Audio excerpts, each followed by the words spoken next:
My goodness. And you delved. You guys made an official inquiry and report about a damaged runes. What are these fucking things are called? We're call them little Rooney boxes. Whatever. Fuck, I'll find the true name of them in a second. Um, and they and paperwork began. Safety paperwork, requisition paperwork, employment paperwork, all the good stuff. That's what we're here for. The good adventuring. And you guys returned to find that it did indeed explode. And well, not explode. It just fell apart. And you guys had to battle a shark, but nay, not just any shark. A residuum infected shark. It was bad. It was bad. But what made it worse was that it didn't even get a single bite off on you guys. You guys just fucking pulverized it. You turned it into a meal. You got that shark fin soup. And then you continued your journey forward. You guys saw plenty of interesting things on the way. You made your way into a library where you were possessed by some of the ghosts there. The party taking a little bit of maybe not entirely a necessarily advised route of allowing themselves to be possessed, but the risk paid off, for you were shown firsthand the memories of some of the last scholars of Cael Morrow and the end of the city. You even saw Alexian himself face down the ruiner, and gained a couple of stone tablets to add to your knowledge. Um, it was quite the impressive bit of information. And Gidget swearing to these spirits that Cael Morrow and the sacrifices of its people will not be forgotten, that history will remember their name. The spirits, after centuries of torment, were finally able to rest in peace, knowing that their deepest desire for their city to be remembered will come true. Their hopes rest on you, Gidget. And with that, you continued on to find a much less interesting and sort of in the end kind of a nice moment.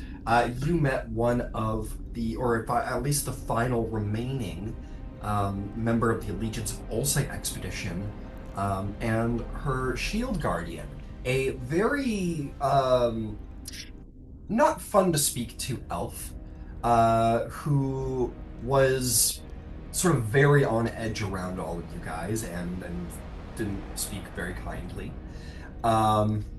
She made a trade with you all, seeing your various slabs gave her some knowledge in order to open a door that she's been trying to open. And she gave you something in exchange. I admit I don't remember what that is, but it was important. And you guys proceeded through that. Well, Coryllis proceeded through that door that she had opened. To which you were attacked by a little swarm of fishies.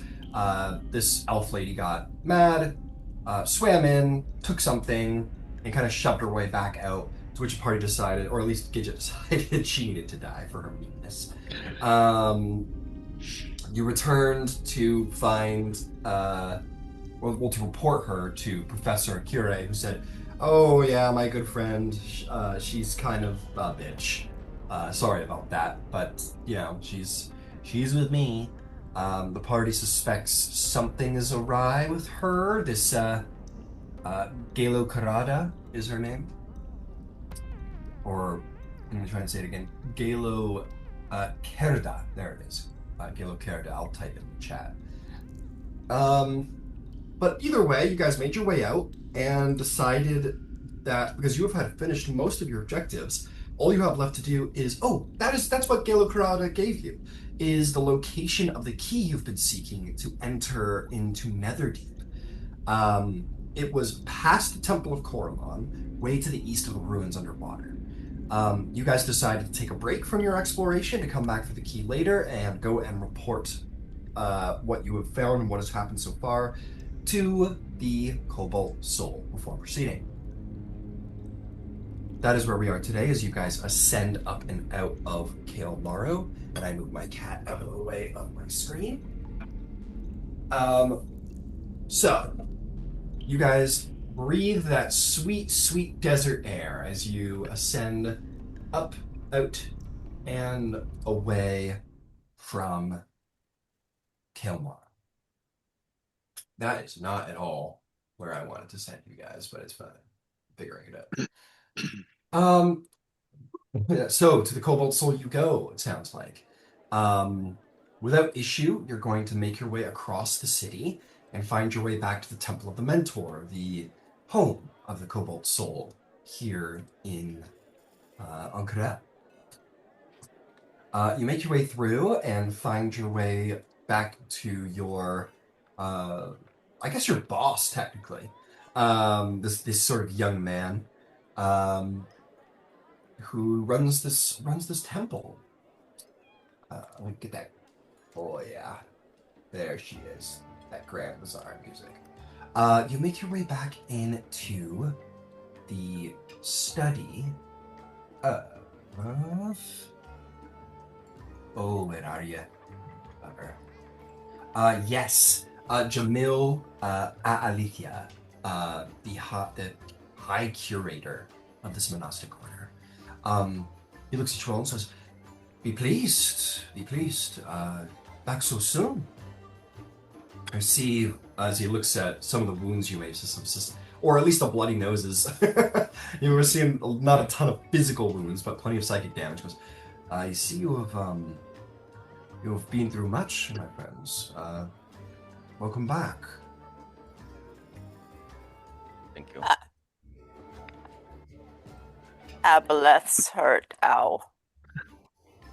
Oh, I see. Your suspicions of the Aboleth were true. Most unfortunate. We'll have to prepare accordingly.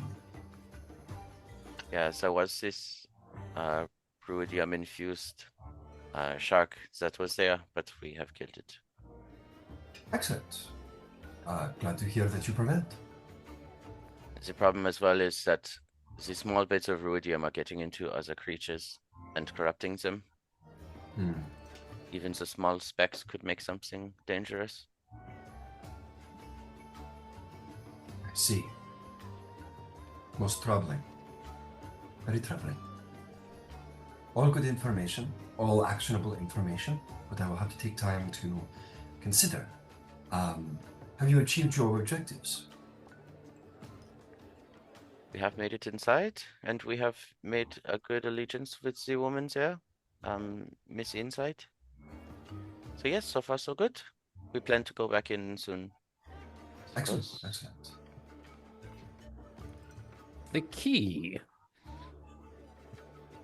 Yes, we the have key. the location of the key. Good, good. Then you can. Have you not obtained it yet? No, we almost had died, so we needed to come up and get some air. Understood. Of course, of course. Well, it sounds like you're making excellent progress, and your mission will soon be complete. Yes. There's folks there from the, I guess from before the divergence. They Before the divergence. they're and she'll show the healing potion that she bought. Yeah, she runs a tavern. And hey Seeker, what was the sea elf's name? No, I assume that Seeker will know it and probably say it in her name. She said that she's been down there for a while. Her Hang on. You're a muted Oh, Seeker? sorry. Sorry, you're referred to Seeker. Just give Seeker a chance to respond. No, I don't have her name written down my notes, so I don't know. It's all good. Let me grab it for you ever so quickly. Her name is Alara. And Seeker will say Alara in her voice. Nice. That's magnificent. Even for an elf, that is an exceptionally long time to live.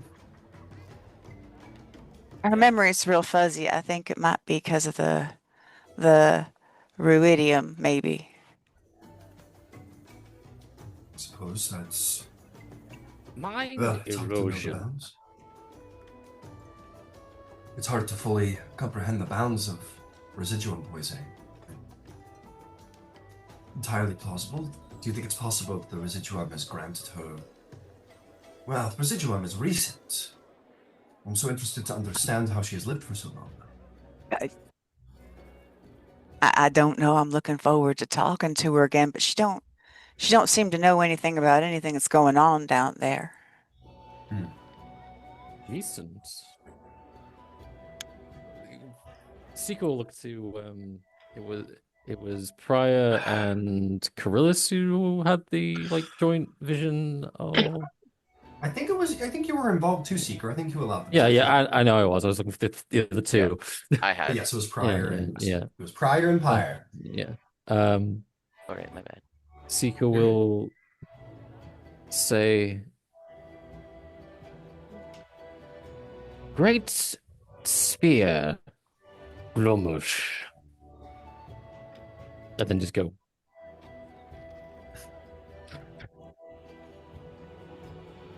He looks a little confused. He says, Gramish, Great Spear? What is... We had the vision of these three librarians that were in the Undercity. And they attempted to save as many books as they could as the city was taken down, and were protected by the Apothean. But they all fell when the city did. You witnessed these visions of the fall of Cael Morrow? Yes, the ghosts that were there inhabited our bodies and showed us the truth. You, you've really gone above and beyond. You've discovered things that have been lost for hundreds of years. Yeah, it's a good thing we had each other. This was the Ruiner who did it. And the Apothean... What is this? What is this Apothean? You said. Ancient hero made their final stand against the Ruiner.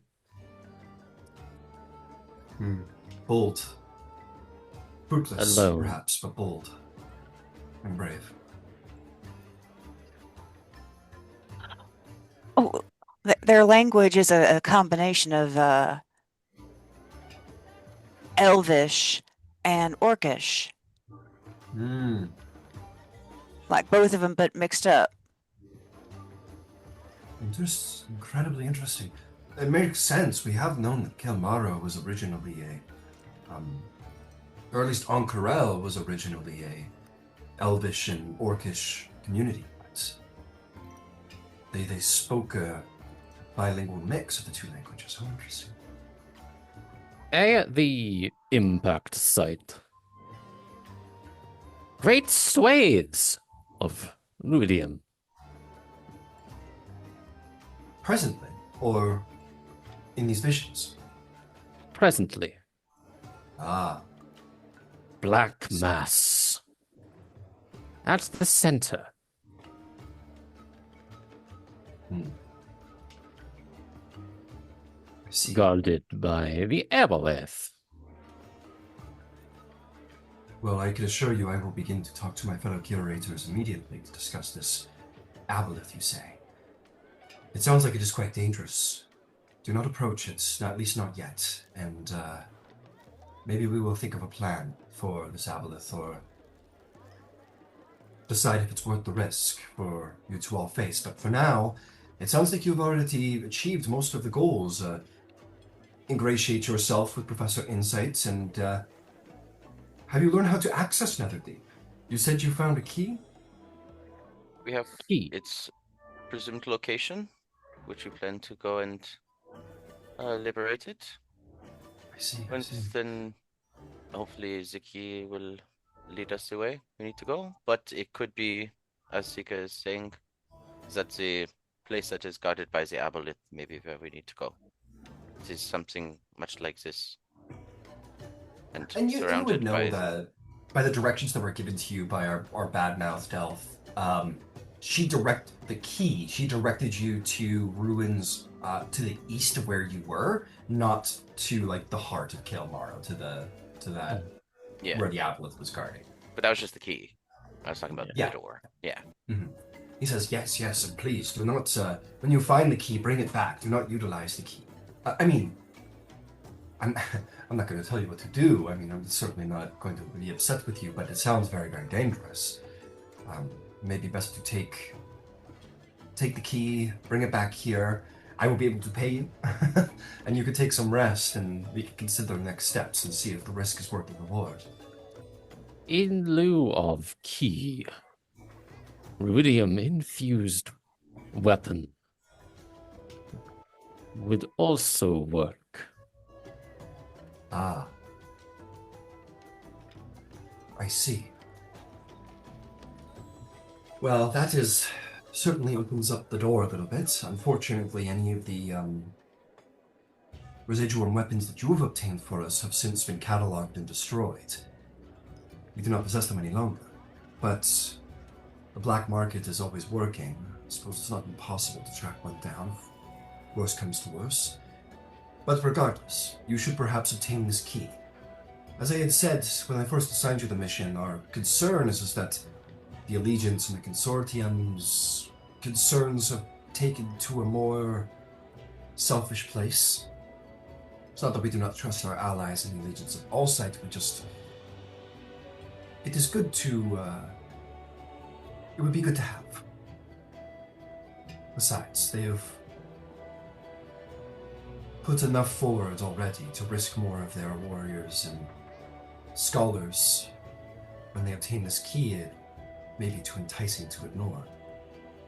So let us still try and obtain this key, but this is valuable information, and thank you for bringing it.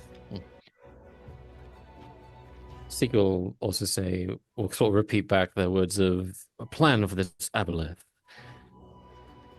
You, ruidium, amplifies psychic nature.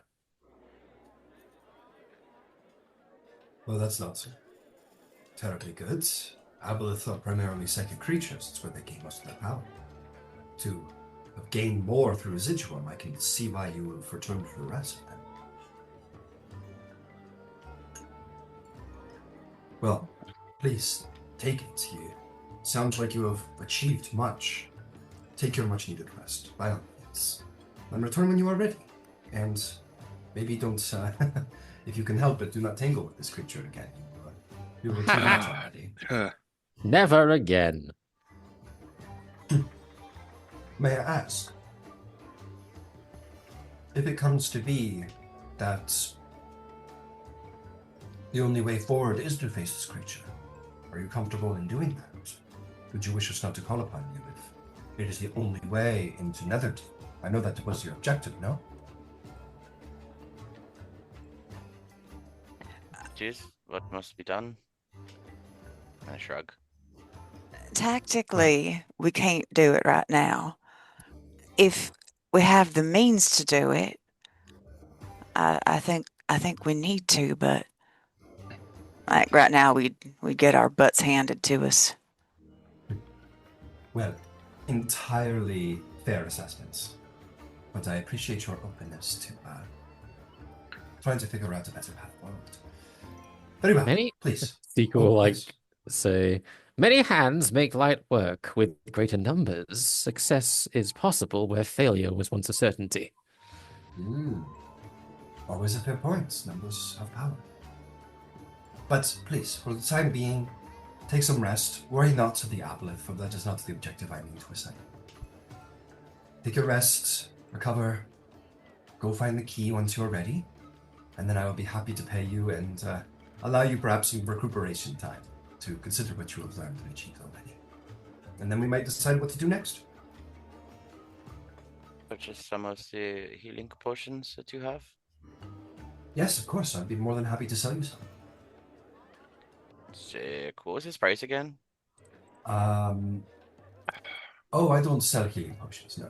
I sell spell scrolls of detect magic, divination, and commune, and we also sell sending stones, not healing potions. But I have I know a guy, and he tells you about someone in the bazaar selling healing potions. Right on. Says you can certainly buy what you need in the bazaar beyond those things. Yo. Excellent. Well, be pleased, my friends. And again, excellent work so far. And for the record, while you guys were telling him all about your discoveries and your visions about Cael Morrow and whatever, there was the glint of excitement in this young man's eye of discovery and knowledge and learning.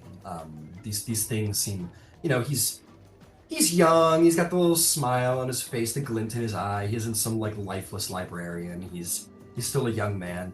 And indeed, the stories of exploration and new discovery sort of fill him with excitement, and it's very clear. And as you leave, he has he just has like a wondrous smile on his face as you leave, as he considers the implications of all the things you've discovered. Clearly a man who takes great passion in the domain of his mentor. Right on. Excellent, and you may leave. I will certainly say it's getting late in the day. You've had a busy day. And you guys can take some much-needed rest or run a couple of quick errands, whatever you please. I want to buy 2 healing potions. 100 gold apiece. 100? 50, sorry. Jesus 100 for the whole Christ. bunch. Okay.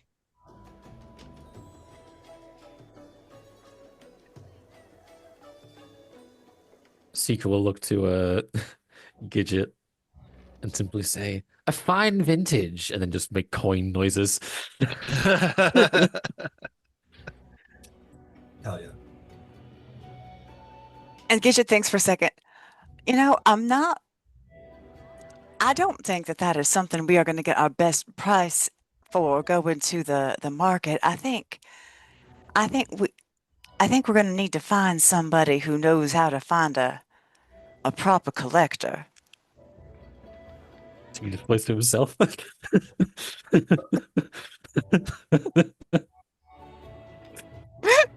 I figured we'd save one, and once we've done our saving of folks, we could celebrate with it. But the other two, I'm thinking one to sell and either sell the second or put the other one up for trade for something arcane. It's a hell of an archaeological discovery. Yeah, we should keep one as long as you can. I mean, they are yours to do with what you wish, but I think selling it to perhaps an elven culture would be the most profitable, since they would understand the longevity of such an object. Above the table, would she know if she would get a better price going to the university, say, trying to find a fence? Honestly, there's a number of people who'd be interested. There's archaeologists, so the Allegiance of Allsight, maybe even the probably more the Allegiance than the Cobalt Soul. The Cobalt Soul is more based on knowledge than archaeology. So yeah, you could go to the Allegiance of Allsight and sell it as a historical like item.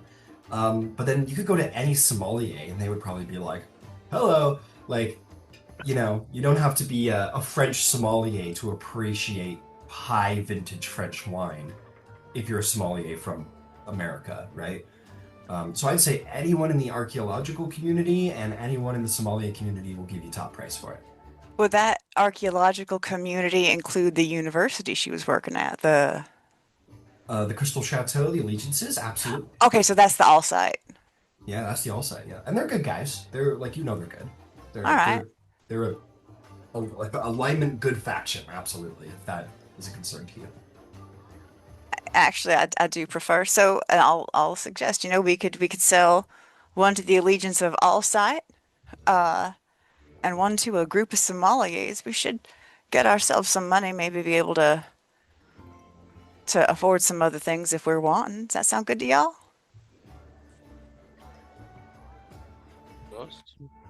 Sounds good. All right. Yeah. Have you ever encountered anything this old that is seemingly still consumable? Oh, no. No, this is a This is a big old archaeological find. Uh, I am gonna wanna write about it later at some point. Like it's a big deal. I'd spend more time down there if I could. That was interesting. Yeah, I mean, we have the teleportation circle code from in there, so it seems you could go whenever you please. Yeah, when I learn how to do that spell, I don't know it yet. Maybe there are some mages that could perform it for you. You Oh, don't really need to tell them where it goes, just the symbols. well, that's right. Oh, did we tell that girl? Well, they wouldn't know. She's been down there, the researcher, because her friend. How do we feel about her friend? Not good. Yeah, I don't. That was raider behavior when I was spent a little time in the plains and out in Jorhas, and there's a reason chiefs used to kill raiders. I Hmm. don't know. She gave me she gave me real bad vibes, y'all. Yeah, me too. It's not someone that, I mean, it's surprising that Insight could trust her, or think she does. I do not see her as trustworthy in the least. I mean, I'm covered in bites and shit from this bitch. I think she's just a bitch.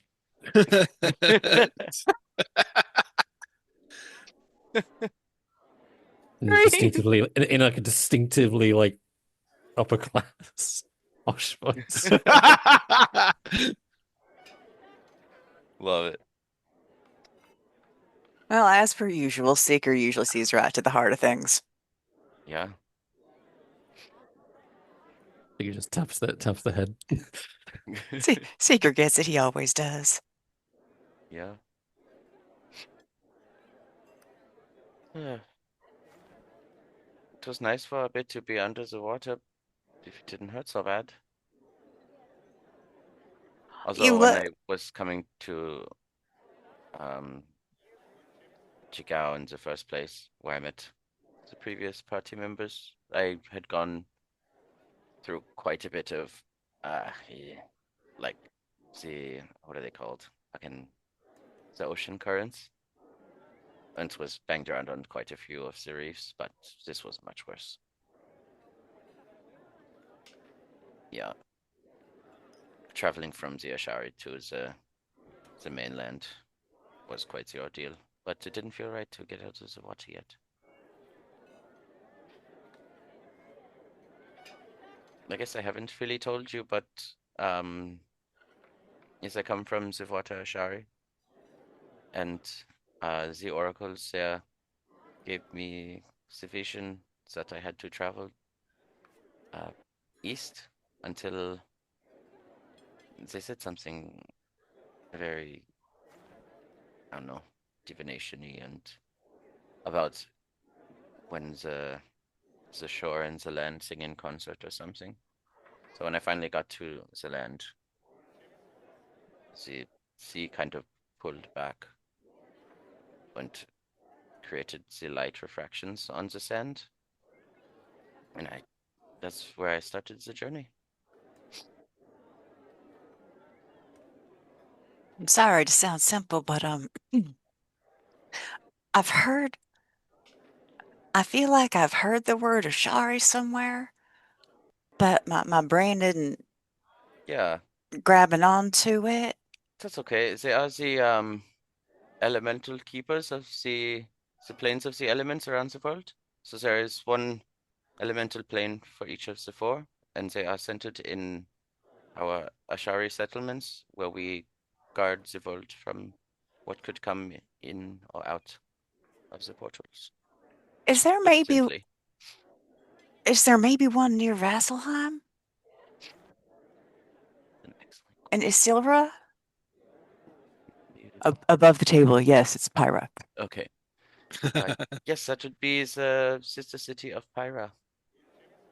That's where I've heard it. I spent a little bit of time in Vasselheim, and I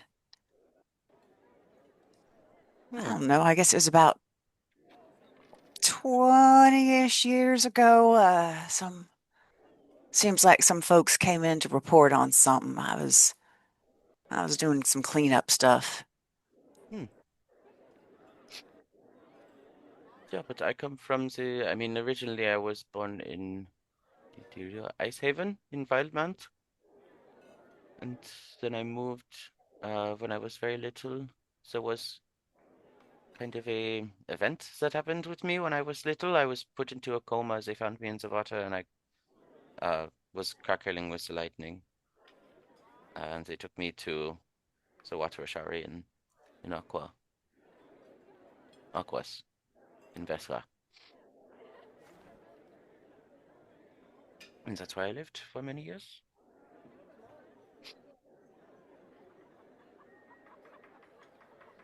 Well, what But I about you? have not Okay. been to any of the other ones.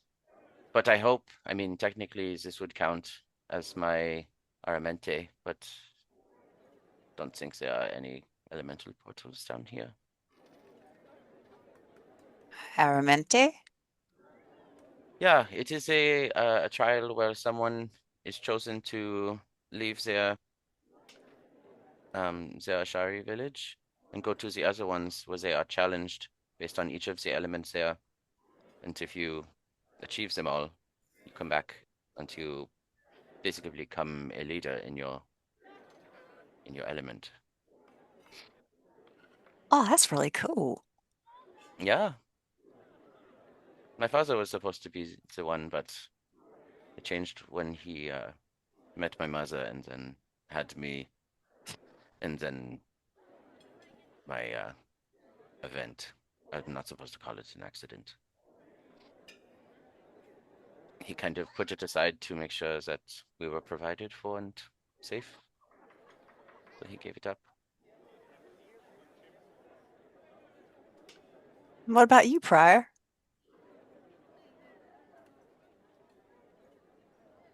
I'm spent. Use the wrong accident if I'm not careful.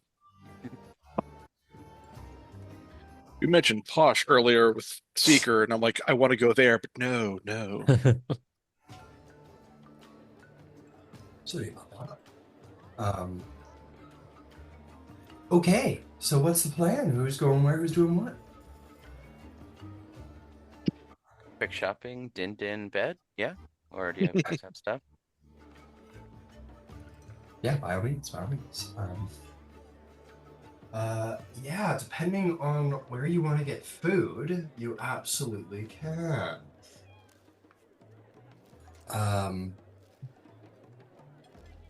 Why don't we say Let's go somewhere you new. guys And could get a fresh and nice poppin'. what was that, sorry? I was like, let's go somewhere new and fresh and poppin'. Somewhere new and fresh and poppin' can be handled. I shall say so. Let's see here.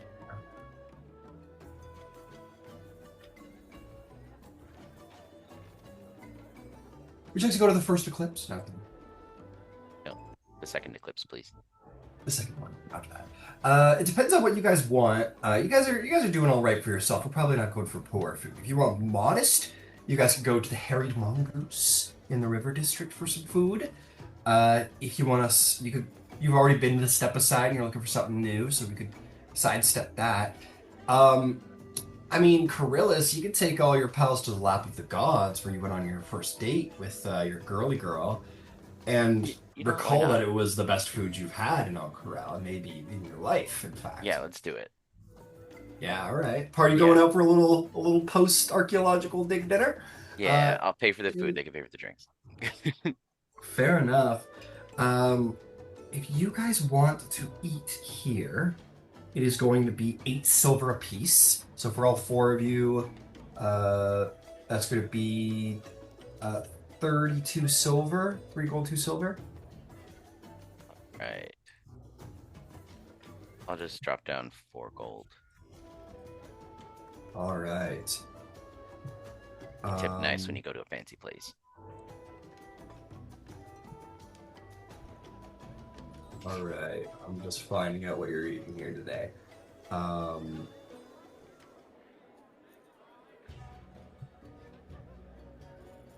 Be right back. I need to grab my charger. Let's see here.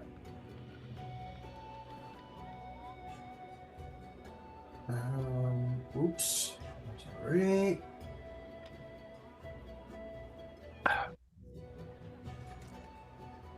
Okay. You guys go in, and this very sort of finely dressed half-orc will come to the table, and he's going to say, "Be pleased, my friends. Welcome to the Lap of the Gods. Let us get you something to eat, something to drink. If you are interested, we can start with, I could name you the starters of the day, and you may decide upon one if you wish.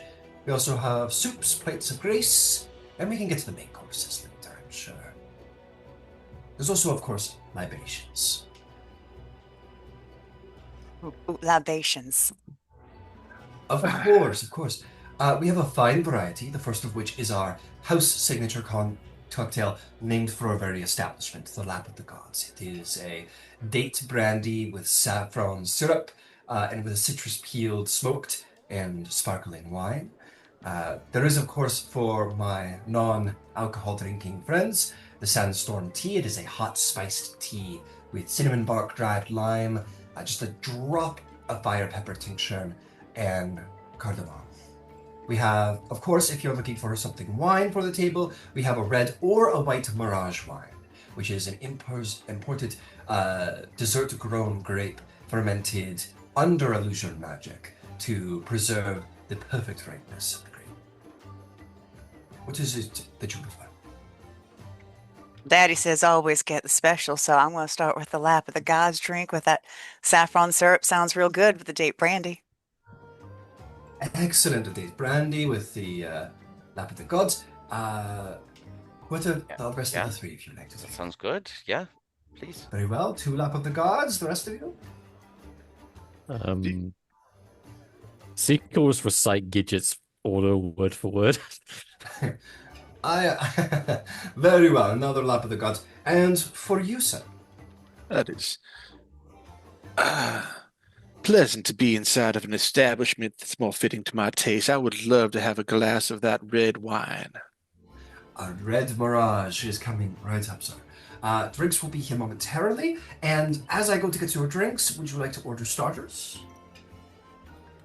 Absolutely, yes. I think Very well. so. We have excellent. We have 3 starters to consider. The first of which is sun-kissed date and fire honey butter. It is a warm dessert date, split and filled with whipped butter infused with fire pepper honey and a whisper of saffron, served on heated obsidian stone. We have the gilded scorpion fritters, delicately battered cave scorpion tail meat, flash fried and finished with citrus salt and gold leaf dust. And it comes with a tamarind ember sauce. And lastly, my assurance is that it is completely safe and all poison has been extracted from it by our very skilled chefs. And our very last starter would be the salt wind flatbread. Paper thin flatbread bristled with, in a sun oven, bristled with human oil salted sea salt and powdered preserved lime. Which of the 3 would you prefer? Could we share an order of all of them? I like you, my friend, very well. I will bring you one of each, indeed, for the table. Excellent. I will go get your drinks, I will go get then your starters, and then we will figure out what kind of soups and main courses you want to enjoy. Have a good evening. It's my treat, everyone. I just want to thank you for joining me to help with the quest. I know it has been a very trying day for all of us, and I'm grateful for you all, so it's on me. Oh, thank you. Of course. I'm much obliged, Carillis. My pleasure. About now, with a swiftness you might not expect, your drinks are served. Each of you are given your sort of on Cael delicious Lap of the Gods signature cocktail brandy. It's got a sweetness and a citrusiness to it. and it sparkles a little. And then, of course, there is a delicious red for you, Briar. He says, "Excellent. I will be back with your starters momentarily."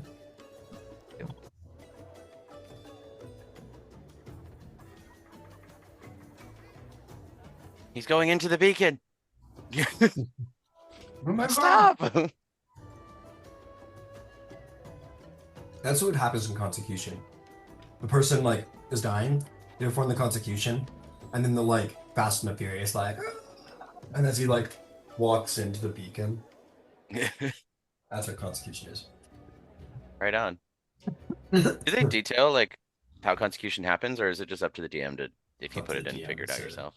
Greatly held secret that is only witnessed by those who are consecuted or know how to perform it. Rad. So secret that it's not in any books, apparently. I looked.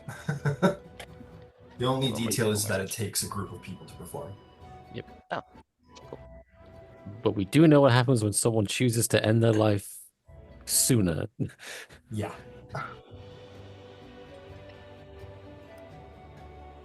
But they get a loved one to stab them. It's pretty fucked up.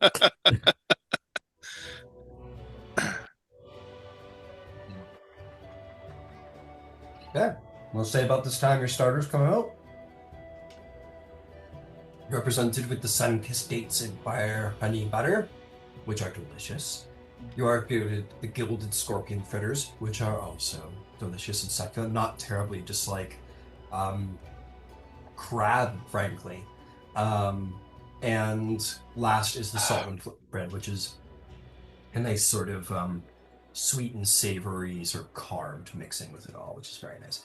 And your waiter will say, "Let us figure out our main courses, eh? We could talk about soups and our plates of grace.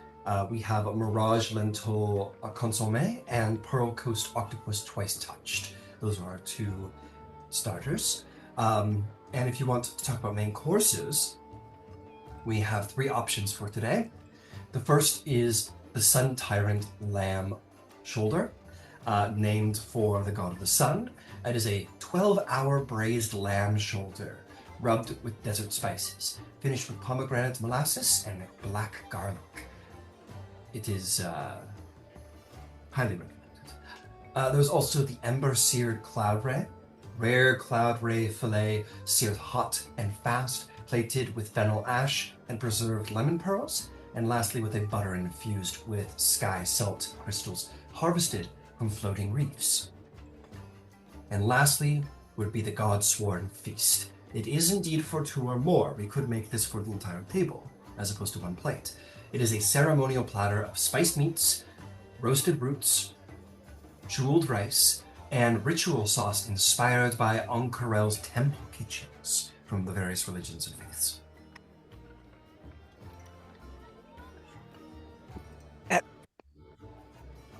Go ahead, yes. Y'all want to get the last one and share it? Oh yeah. Very An well. excellent choice. So I'll bring you all then, by the sounds of it, a platter for the whole table, God-Sworn Feast. Please, yes. When's the one with the reef? There is, of course, let's see, the Ember-Seared Cloud Ray, yes. A rare cloud ray fillet seared hot and fast, plated with fennel ash, preserved lemon pearls, and butter infused with sky salt crystals harvested from floating reefs. Yeah. Yes, please.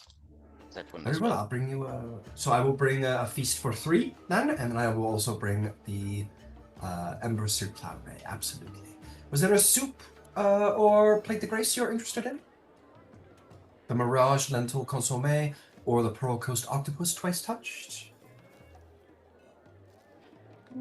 Better brings them all. Because I like, again, my friend, I am a great, I like you quite a much.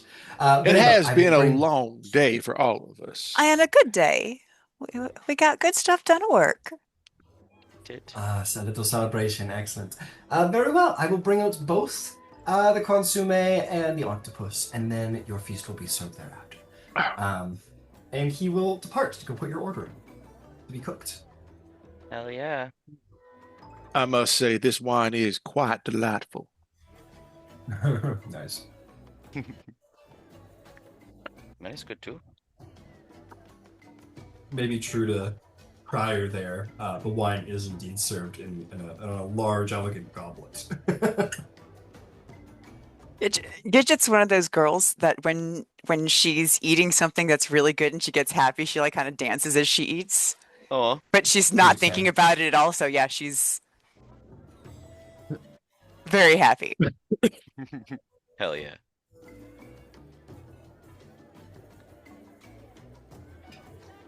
I just remembered that like apparently American Army people when they're about to be shipped off, they get like sent really good food.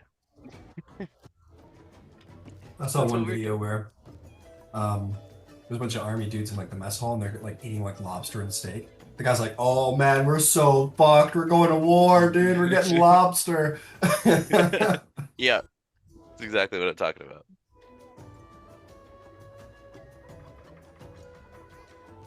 My team of warriors just came in. For those who are about to die, we salute you. Yeah. We salute, period. Yeah, you guys find yourself sitting at the table waiting for your food. Yeah.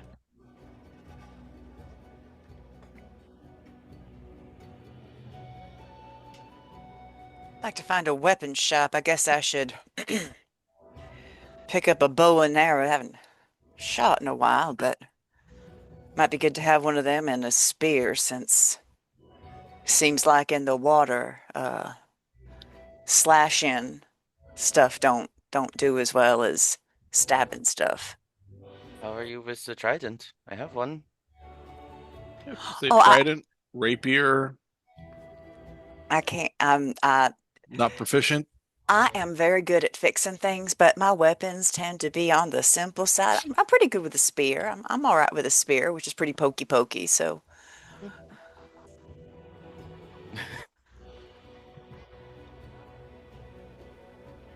Yeah, okay. Yeah, that's all I kind of have. yeah, I can And it's like got spears. do that in the morning. Maybe after supper we can. I'll be pretty late. I can go to the sommelier in the morning too. Oh, I have one spear. Oh, Would you like it? well, I would. Yeah, I think if we're gonna, and she'll Yeah. take the spear. If we're gonna fight in the water, we should Yeah, have the appropriate stuffs. I agree. At this point, your soups and plates of grace will be served. What is first down is put on the Mirage lentil consomme. You guys see a crystal clear lentil broth, clarified with caribou milk proteins, floating roasted chickpeas, charred onion ash, and fresh mint oil. It tastes expensive and judgmental. Not of you, though, of course, because you're buying. I just stick my head in the soup and breathe it. It's kind of nice if I hot. want this all in my gills. No, I'm not that classless. It'd be funny though.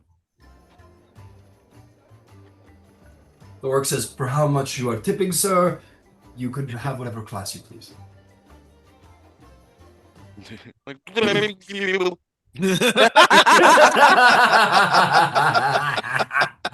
That was good. Good one. Good one. Take inspiration. That was funny. hey. Yeah, you get inspiration for making people laugh. Absolutely.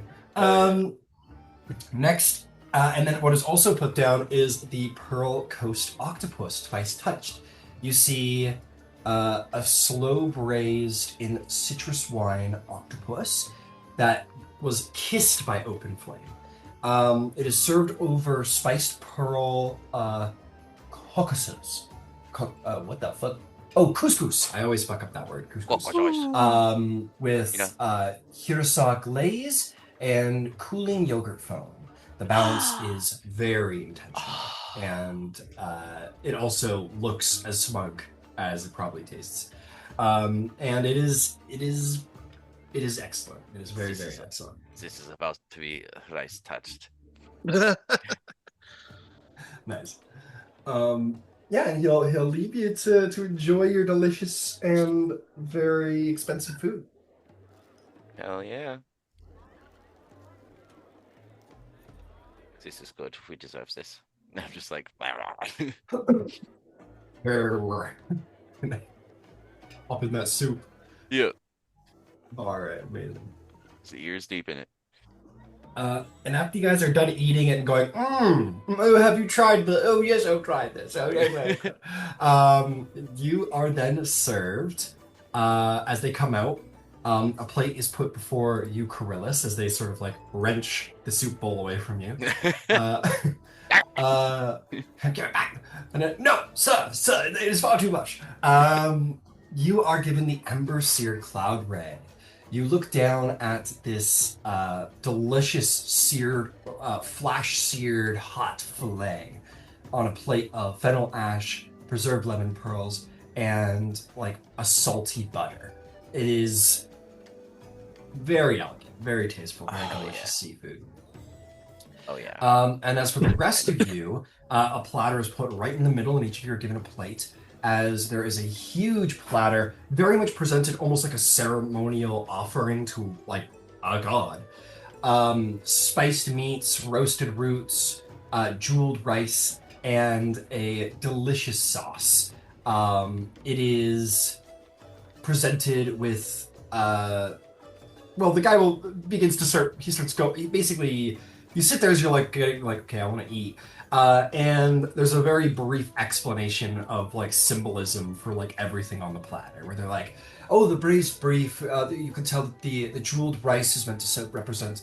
It is a food of the road, and so the change bringer is represented here. And you'll also notice the ritual sauce is quite inspired, and he gives you a little spiel about everything on the plate. It's very much like it's quick. It's as quick as it can be, but it's still like, okay. I'm about to eat, and then they start talking about something else. I put it back down. Right. Like about to, and then the next fucking thing, like, He please. says, enjoy the feast. May the gods bless you. May they bless this meal. Enjoy.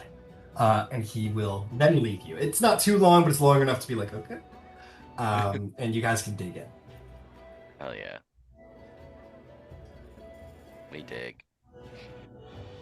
I don't know. Yeah.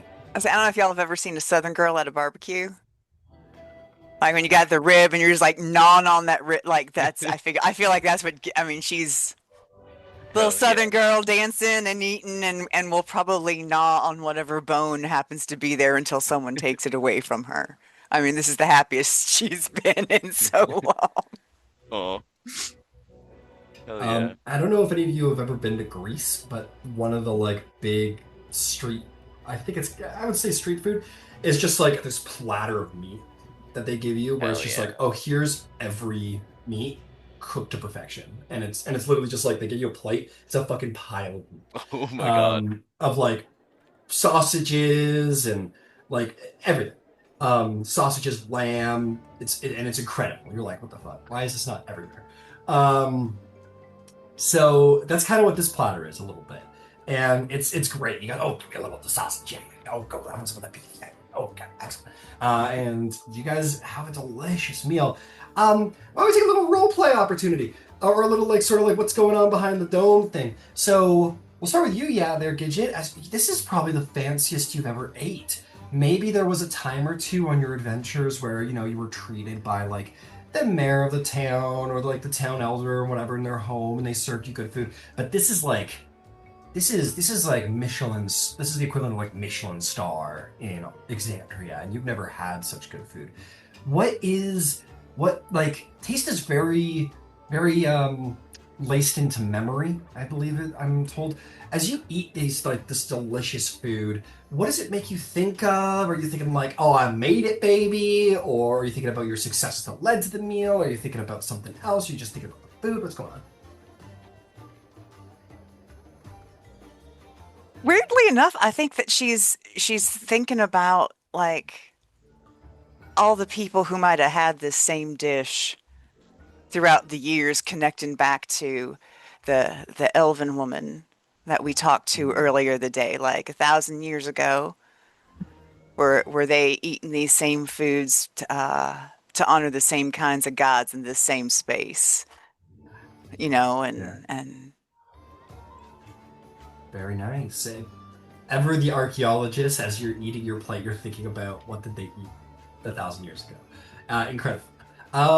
What about Seeker? Seeker, you just had your big voyage into Cael Morrow you've been trying to get into, and now you're having a little bit of might feel a little bit like a victory feast. Is that what's going on for you? What are you feeling, experiencing, thinking? Seeker is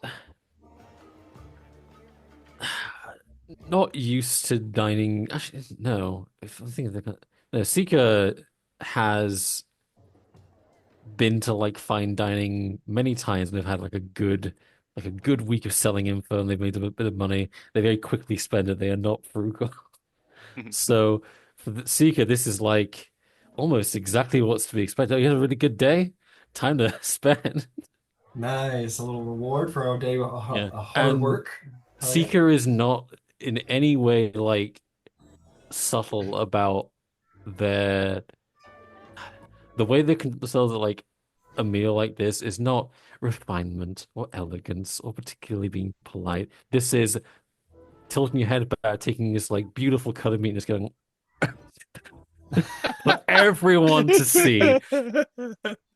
Incredible. You definitely get some looks, But much to but the nobody. yeah. This looks almost fantastic. How fast can I deliberately get it in my gullet? deliberately drawing people's attention in like a bad way. Like a crane eating a fish. Yeah, pretty much. Incredible. Yeah, you draw some people's attention. They're like, but like nobody gives you a major fuss in there. You know, you do your thing, and you can tell it's that subtle enjoyment where you're kind of bothering everybody. Yes. Because you're like, I don't belong. I know I don't belong here, and I'm gonna play the role, and I'm gonna bug everybody over it, and I kinda make a fool of them. earned my way in here, and I'm gonna make it everyone else's problem. Exactly. It's like exactly, and you do so. You definitely cause some like, well, just a lot of, and it's very satisfying. This is ever the place to like. And with my Make a past little perception of scene. 17, I see it all, and I make eye contact. Your feast is twice. Yes. You're a feast of discomfort and a feast of delicious food. Incredible, love it. What about you, Coryllis? After swimming in your soup and everything, and paying all for these adventures, you've had a lot.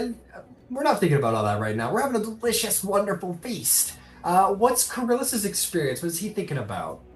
Yeah, thinking about the first time I came here and how lovely that was, and how it's wonderful to be able to share it with new friends. It sucks that old friends, couldn't make it. They're a little busy today, but yeah, he's trying to be really positive, and it's hard to be too upset when the food is this good and the company's this good and the energy's so light. So yeah, he's trying to ride the high a little bit. Absolutely, that's beautiful. You're sitting there, maybe for like a moment there, you kind of like almost imagine, Vashik and Nerva and the other V-named individual sitting around the table. You imagine them here only for a little moment, but it's quickly overrode by like the distraction of the deliciousness of the food you're consuming, and then sort of looking back and seeing three new friends that are all in good company. Prior with his sort of his priestly, his mood, his way as a priest of the Luxon that is certainly unique, and Seeker's sort of kind of sticking it to the rich people in a subtle way, and not so subtle way. And Gidget's little like dance on her chair as she's eating her food. And it's hard, yeah, like you say, it's hard not to be happy when the food is good and the company's better. And last but certainly not least, our newest to the band. Prior, like you said, this is something a little bit more what you're used to. What are you feeling about maybe your new companions, the food, the place? What's going on for you? Just looks at Seeker. Gorging yourself, I believe would be the best description. Just take it in. look away from Seeker and just enjoy the plate. And Briar will he will more what's the word I'm looking for? Properly eat everything instead of getting excited or vastly indulging. He will eat everything daintily. Anything that's clearly a finger food will be eaten with a knife and fork. Of course. And nothing Yeah. here is a finger food. This is a place of elegance. And I think you maybe are the only person equipped for such a setting. And incredible! You guys have your food, and sure enough, to your dismay, the plates will go empty, but to your satisfaction, your bellies are feeling quite not too full. This is definitely one of those places that like plans out the size of the portions with the expectation that it'll probably be a 3 or 4 course meal. So you guys finish up all this delicious food and are not feeling like painfully full, which for some of you isn't a good feeling. Like some people when they are done eating, they want to feel like without space or room left. But some of you are like might enjoy that. Prior yourself being a more tasteful individual, shall we say. You're just sort of the right amount of build up. And there's certainly enough food here that like someone could sort of and get themselves to that point. But your waiter will come back and say, it is good to see that you are enjoying the food, it seems. He looks at the empty plates and pulls the classic waiter, like goes, didn't like it, eh? And we'll take the empty plates away from you all and say, now, of course, we cannot have the night complete without dessert. Would you agree? Oh, Yes. yeah, we're having Heartedly. dessert. Agreed.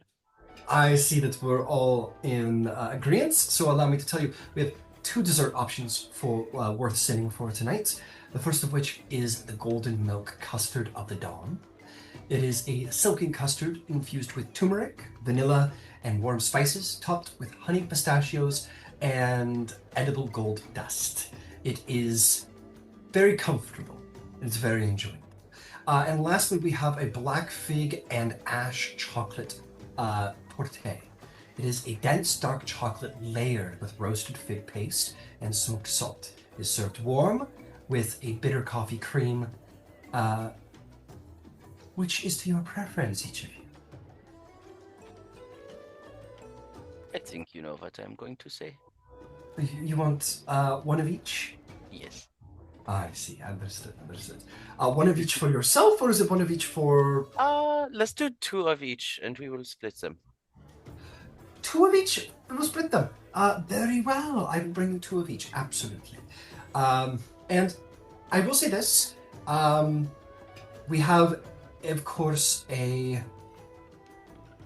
final indulgence, which we usually would not serve unless until the very, very end of the meal. But in case you want it ready for you for when you are finished your dessert, we do have an after drink indulgence. We do sell sunseed cigars for after your meal if you would like one. They are rolled in-house with spiced herbs and honey resin.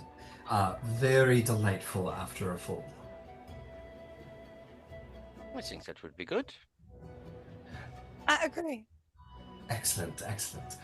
Very well. I will serve your dessert, and when the time looks that your dessert is coming to an end, you'll each be served with a cigar. And he will smile, bow, and he will leave. None for too long before he returns with 2 of each of the delicious golden milk custard of the dawn and 2 plates of the black fig and ash chocolate torte. Hell yeah.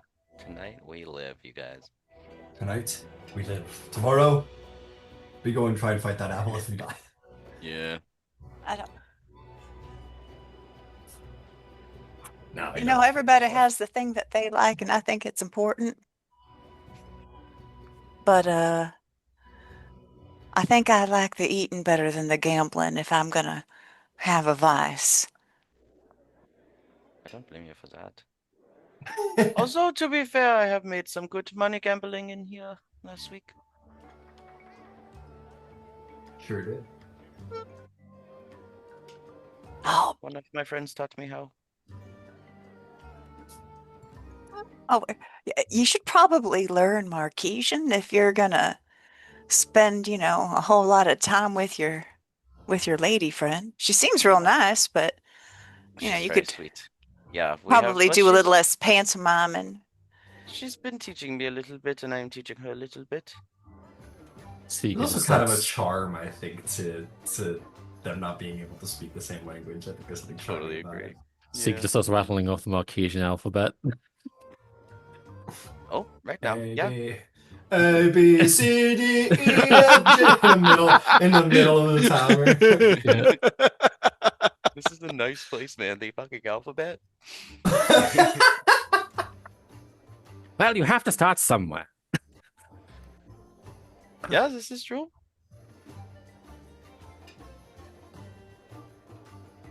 Yeah, perhaps I could do with some lessons from you, because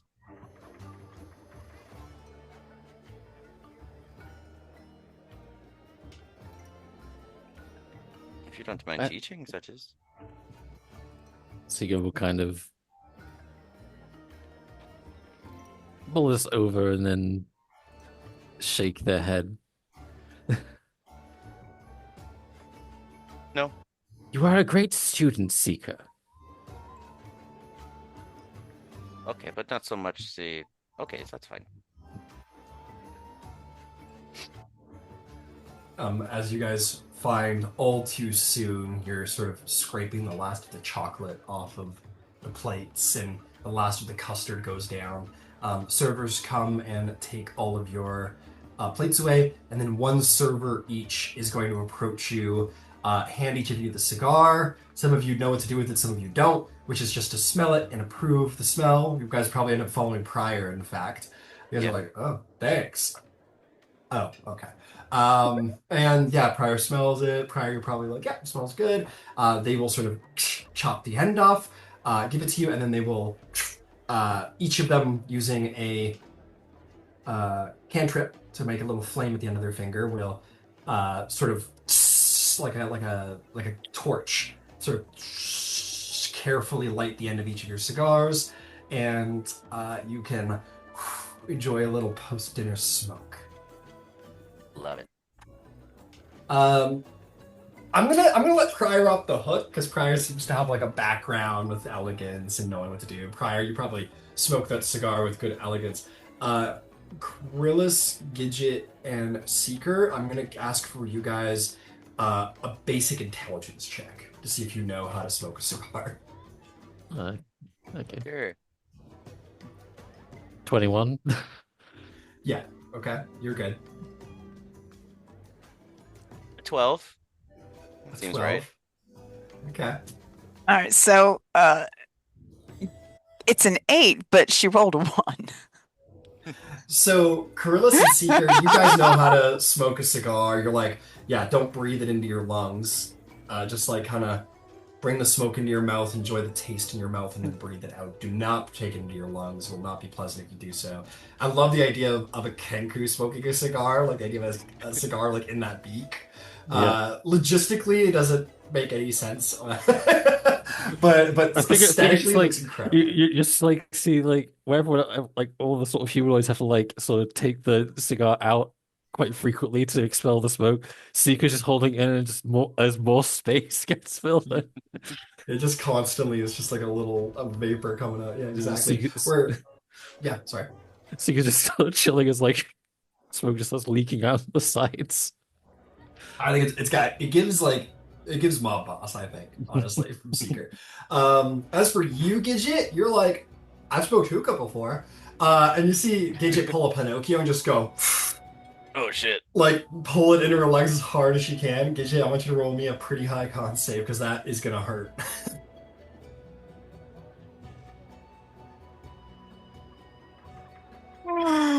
Followed by a nat 20 for 25.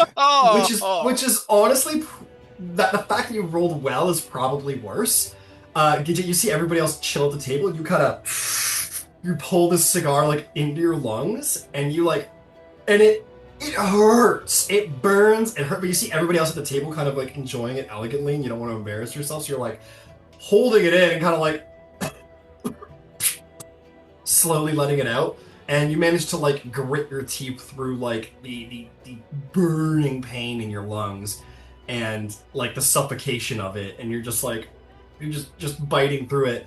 So Seeker will bear it, and or excuse me, Gidget will bear it enough that she will continue to like smoke this cigar like it's a cigarette or a hookah for the rest of the night, and probably pass out at some point.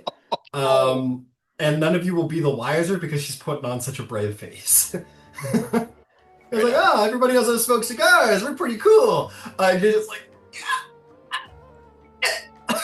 and then I think indeed at some point, Gidget, little gnome with the tiny lungs, just you guys are like, all right, well, let's take these to the road. I mean, we can smoke in the street, and you guys head out with your cigars, and everything's great. And then you guys are like, Gidget, and you turn around and see Gidget with like the cigar in her mouth, just like hanging kind of out of the side of her mouth as it's falling out. Just passed it on the ground as like a large like column of smoke is going out of her mouth. And you guys are like, oh, she didn't know what to do. So it's just like passed out, going. It's just like a constant cough. Aw. Roll me a death saving throw. Okay. No, my God. Probably feels like it, but no.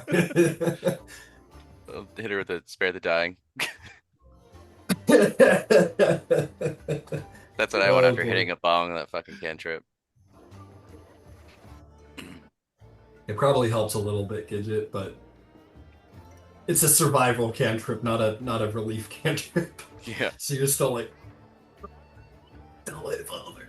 I love it. You guys probably get Gidget some water, and someone's like, no, don't breathe it into your lungs. Are you insane? You'll die. And I thought it was like a hookah. I was wrong. Yeah, not quite the same. It'll be okay. It might give a nice rasp to your voice, though. yeah, no shit. Seagull just come up with, hey boys, you want to have a good friend for the night? Whoa. Is Seeker's like sleeves all rolled up to his shoulders, and he's got the button undone. The Seagull's just doing it's like the most like cigarette destroyed voice imaginable that they can think of. Hey fellas, This is what 40 years of cigars sounds like. Oh my God. What are you looking at, Crow? Aw. Rude. Imagine Seeker in that moment was like the kid from Threw It on the Ground when the guy throws the cake on the ground. It's just that kid like looking at him like, what the fuck? Incredible. We'll maybe the night gets cold there. You guys go for a nice brisk walk in the cool desert evening, smoking some cigars. Maybe Gidget's given up on hers. Maybe we'll give up on cigars forever, perhaps. After that experience, we will see. But Corellis and the Seeker, prior, you guys enjoy a nice cigar after a good meal, and the taste of the cigar has been specifically rolled and made to like satisfy the ending of that last meal. So it's very good. And you guys, go about your business. You go about your business, walk around town a little bit, and maybe make your way back to the Temple of the Mentor, having finished your cigars, and find your way to bed and have a nice good sleep before the excitements of tomorrow come. Definitely a needed sleep. Everybody may get their long rests, of course. Rock and roll. In the morning, Gidget, your tongue is raw from cigar smoke. Like, gross. The rest of you are probably... Krillis, I imagine you don't smoke as much, and you're also a watery Yeah, I probably didn't person, smoke very much. I probably and like snorted it in through my gills a couple times and just kind of gave up on it. Yeah, I don't think smoking probably works well for fishy people. You're not a water genasi. If you were a water genasi, I'd say smoking was probably very unpleasant for you. But you're a Triton. I think what's probably pretty cool is when Coryllis smokes cigars. Like some of the smoke comes out of the gills a little bit when you like Yeah. exhale, and it's like, oh, okay, that's kind of cool. But so I think Coryllis and Seeker, you guys you're feeling the like rawness of like heavy smoking the next morning on your tongues. Prior, you're doing just fine. It was a fine meal and an excellent way to end the libations. Wonderful way to end the night with a nightcap. Incredible. So you guys all wake up in your various states. Gidget, did you want to run those errands you wanted to run before returning to Cael Morrow? I would, yes. So I'll just, if it's not terribly important, I'll just pick up a short bow and some arrows. Doesn't have to be Yeah. special. They ain't gonna be magical. I just need to be able to shoot some stuff. And then Very I good. will stop by the university and see if I can find one of the. Well, I want to talk to one of the two gentlemen who hired me or who sent me over to the Soul. Oh, you want to talk to the headmasters. Yeah, no problem. You are going to do just that. Everything's on all different pages. Isn't that great? Let's see. Jewel of Hope. Okay, let's see. Where are my factions? Here we are. Okay, you're not gonna, they're usually not in the same place unless it's for a very important reason, because, you know, two headmasters are needed otherwise. We will say that you run into, you're gonna run into Headmaster, Jonas Chiron, who is the elf with the very long beard. He goes, oh, be pleased, Gidget, welcome back. This, I hope things have been going well with our friends over in the Cobalt Soul. They have, and be pleased, and I have made the most wonderful archaeological discovery. If you have a moment, I wanted to share it with you first. I always have a moment for such things, of course. Please. And he will invite you into his office, and it's a very, very nice office, lots of books, you know, blah, blah, blah, headmaster's office. He goes, oh, tell me of your discoveries. And I will tell him about Alara, the sea elf, and I will present the healing potion and the bottle of wine. I will talk about the tablets, and say, now, of course, I will be writing something academic, but I find these, the way they were put together and such. I don't know if the university is interested in curating such things, but I thought I'd bring it. I give you like, I don't know, first right or I don't know. I just thought you might. I wanted to bring it here first and see. He goes, he examines the bottle, looks it over very neutrally, puts it down, goes, holy shit! By the Dawnfather, what the whole? This is a pre-divergence vintage. Are you? This is the discovery of a lifetime. I will happily pay you 1,000 gold pieces for it. Oh, all right. He goes into his drawer and he pulls out 100 platinums and slaps the bag down on it and takes the bottle and greedily goes, and will sort of climb across his bookshelves and find a chest and lay it down inside of it gently and close it and then come back and be like, yes, that was a magnificent discovery. You should be very proud of yourself. And I'll go and tell him about the language and how and I'll talk to him. I'll try to get a copy of the alphabet, but it's like archaic, elvish, and I'm hearing Orcish, but I don't. Oh, be not afraid. I mean, if you found anything you found down there, we'll go to the dig team, and the dig team works for the Allegiance of Offset, so we will surely receive anything that you have found. Well then, all right. I just. I was real proud of this, so I just wanted to bring it to you. And you most certainly should. This is, I don't think there's a rarer vintage. I can't imagine there's a rarer vintage than pre-divergence. It is.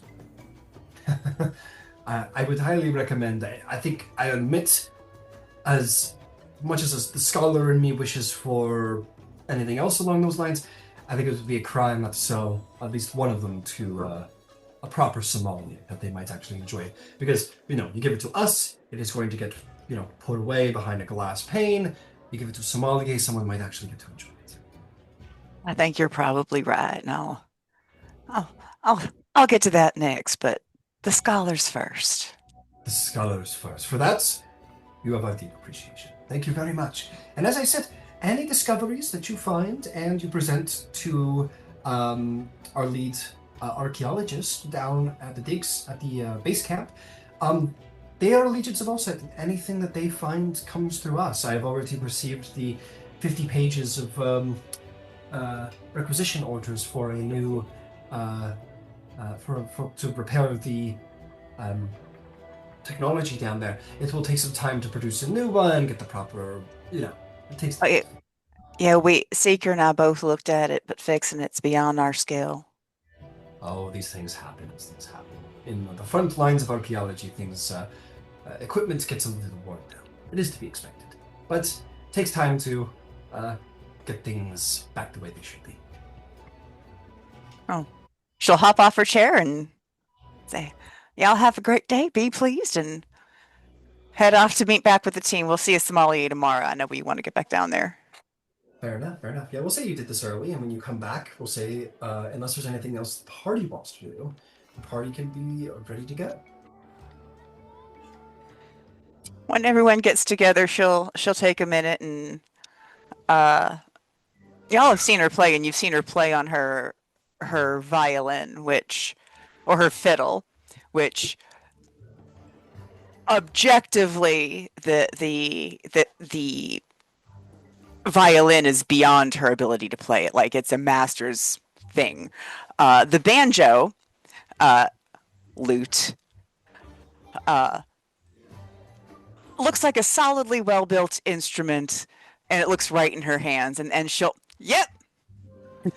And as we have a little nibble, she'll play some banjo music, and y'all will have your heroic inspiration for the day. Rock and roll. Amazing. Well, Is it possible to give it to yourself? Because I have one. I don't think so. No. Yeah, typically bardic talents don't allow you to inspire yourself. Otherwise, yeah, that's some kind of narcissism. I would have to say. Damn, I played so fucking good today. I'm gonna be riding that high. You know what? I don't even need to write this song because I know it's great. It's like, are you just a complete narcissist, or are you just like incredibly healthy? Actually, mentally healthy about your own capability? Yeah. That's a real Are you confident question. beyond question, or completely narcissistic? I don't know. Anyway, as you guys step outside, you guys are going to walk towards the dig site, and as you get to the bottom of coming off of the Gilded District, you're going to see a group of people who are waiting for you. Familiar people, in fact. You are going to see the Bravehearts are waiting around. And Ao goes, well, how the hell are all of you? Hello? Oh. We're good. Just came up for a resupply. Be pleased. Right, be pleased. And they all kind of be pleased. Everyone's pleased. Everyone is pleased. Excellent. And Ao is going to say, I heard a startling rumor. I heard that you made it down into that dig site. You got some official permissions? We did, yes. So quite dangerous down there. Seagull kind of flash their fancy badge. Quite impressive. Mighty impressive. Listen, I hope I'm not coming on too strong or anything here, but we've worked really well together in the past, and we're interested in this adventure as much as all of you are. It's what brought us to Cael. If you'd be willing to kind of let us come with you to explore and everything, and we would be willing to help you out in any way. I think it would be a good idea to bring it up. We had to get like they didn't just let us go down there, like we had to get vetted. So I don't know that we could just like put you behind us and be like, there with us and expect the guards, because like the guards at the front door didn't even want to let Seeker in. Like they were real full of themselves. I guess it worth a try. I I mean, you know our particular affiliations, so I would be surprised if they let us in if we got vetted or anything. But if you guys were standing in front of us, worth a try.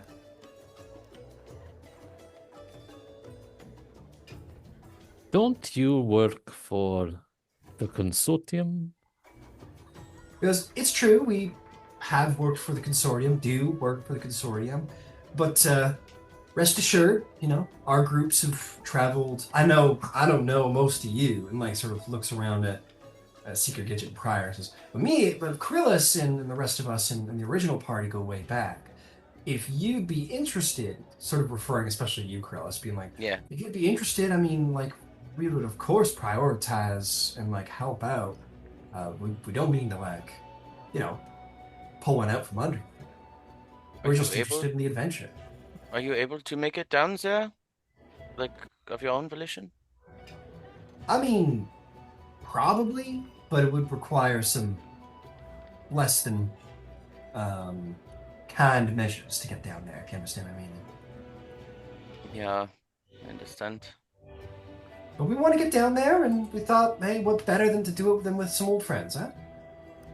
Yeah, we could speak with the consortium. Wait, no, not the consortium. We could speak with the Cobalt Soul and see if we could extend temporary, access. Certainly. It's quite. I mean, I said this already, but it is quite dangerous down there. All the more reason to bring some backup. We're capable. Yeah, I do. Okay, then if... Listen, I mean, she'll point to you, like, kind of Krillis, be like, we're real friendly. And, we just want to be part of the adventure is all. And sort of refers to the rest of you who doesn't know. And says, and, I mean, maybe we'll all get to know each other and be buddies or whatever, but as we don't know each other, let's just say it's friendly competition at best. Or at worst, anyway. Do they also have the Iridium, like, equipment? Yeah.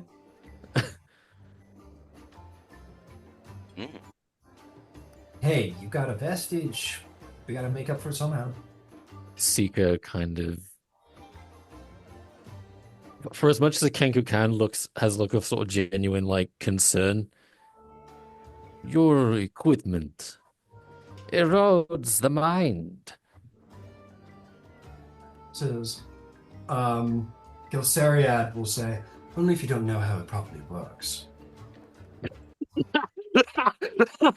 Are you sure of this? Because it is only newly discovered and it's at the beginning of its, study. We met some woman down there who seems to have a sickness of the mind, and she's been there for an incredibly long time. We don't know the effects. Maybe an insight check, Krillis, as you sort of like look around this group and how they're doing. The delivery of that was like, her is not addictive if you know to like pace yourself. Oh my god. Kinda. Yeah, just manage your doses, dude. Oh my god. That's 6. Not an addict. 6, you're not picking up anything particular here with your insight. Yeah, I don't know. But Ao just says, We're not unused to danger, Krillis. We went into fucking Bazozan with you, if you recall. Yeah. That is true. I'm just worried about you. I mean, those seem to be powerful objects as well. Maybe those would give you a leg up over us. Do you think there's a way that the playing field could be evened? The playing field could be even. Krills, you have a fucking vestige of divergence. What are you talking about? Yes, I know, but it doesn't make me explode things better. Sounds like a skill issue. To be frank, to be frank. God damn it! I mean, are you asking us to get you magical items? Is that the trade? You want us to get you magical items for you to allow us to come on this adventure with you, great heroes, because you happen to swim into that cave a little faster than the rest of us? I, s- I did not need to swim to get there. We I, had the permissions. I, I swear it's not about our letting you in. We just got to figure out a way to get you. Like there are guards that we're not sneaking you in. Like it's not because we don't want to. They're gonna know we've added 5 people to our ranks. It was hard to get in. We just got to find a way to get you vetted proper. Oh, Well, we can why just don't we just we go to can the big just side? admit the ogre in the room. We are not sneaking Maggie in. Yeah. She kind of nods a little bit. Ava says, then why don't we just go there, flash your badges, say we're with you, and if it doesn't work, it doesn't work. If it works, it works. We'll go from there. I do not like your association, but many hands, Aboleth, with 8, no, 9 even, with 9, mighty 9, no.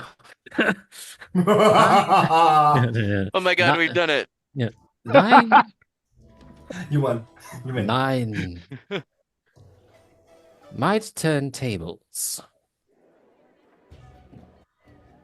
It'd be a whole lot better than the last time. Holy Yeah. mackerel. I mean, we could give it a go and see if we can get you in, then yes. But if not, you'll have to find your own way to meet us in there. Follow behind. If it works, it works. Yeah. Are you packed and ready to go? Oh, we're ready. We being ready. We've been waiting on you.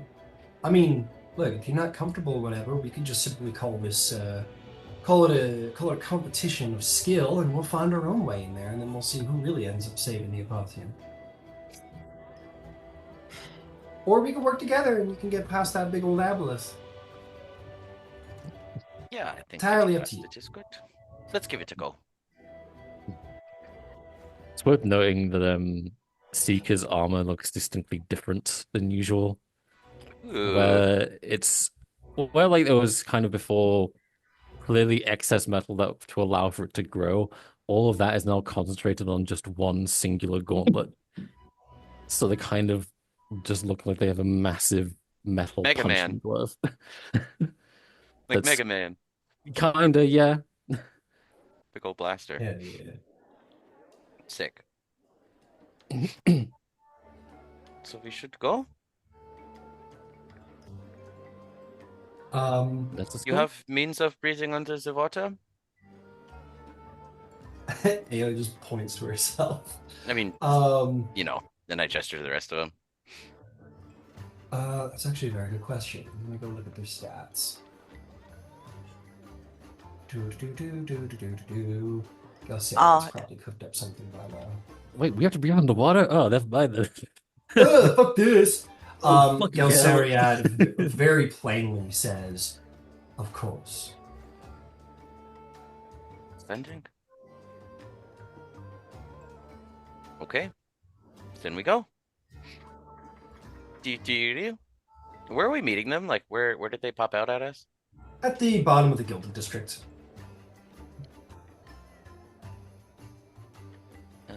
Okay. Got it. And the dig site is in the Sand Herald district, like up here?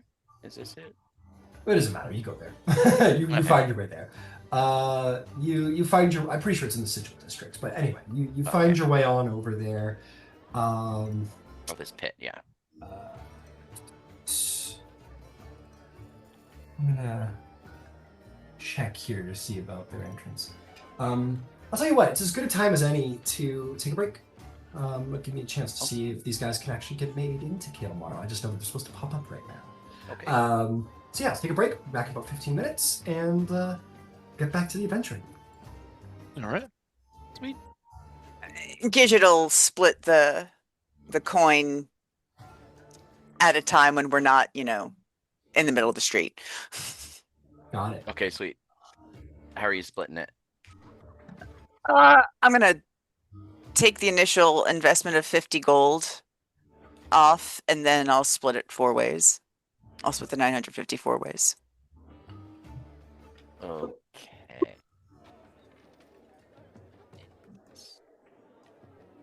So 237 gold, 5 silver each. Yeah, Okay.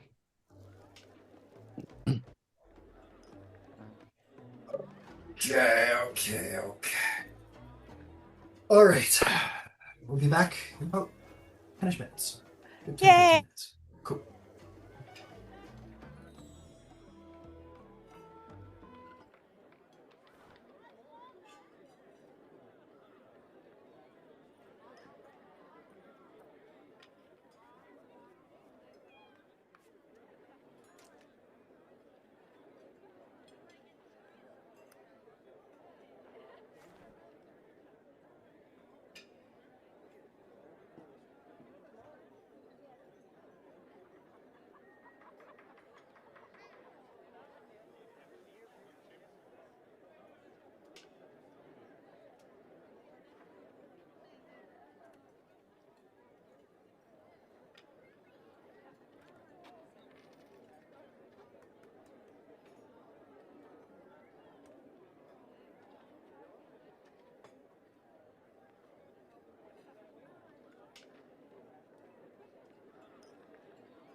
on, baby.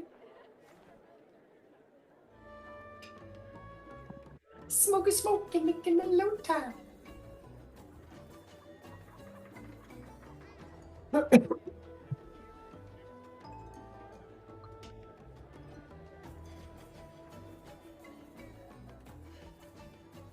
Well, hey.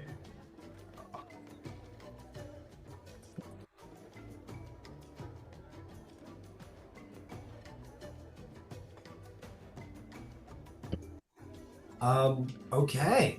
Well, Krill's will be back momentarily, I'm sure. You guys make your way all the way over to the dig site, where you guys are going to see at least one very grumpy member of the Allegiance of All Sight, who you know all too gloriously well, Seeker. Perhaps not so happy to see you again, knowing that he's been bested in this game of allowance and authority.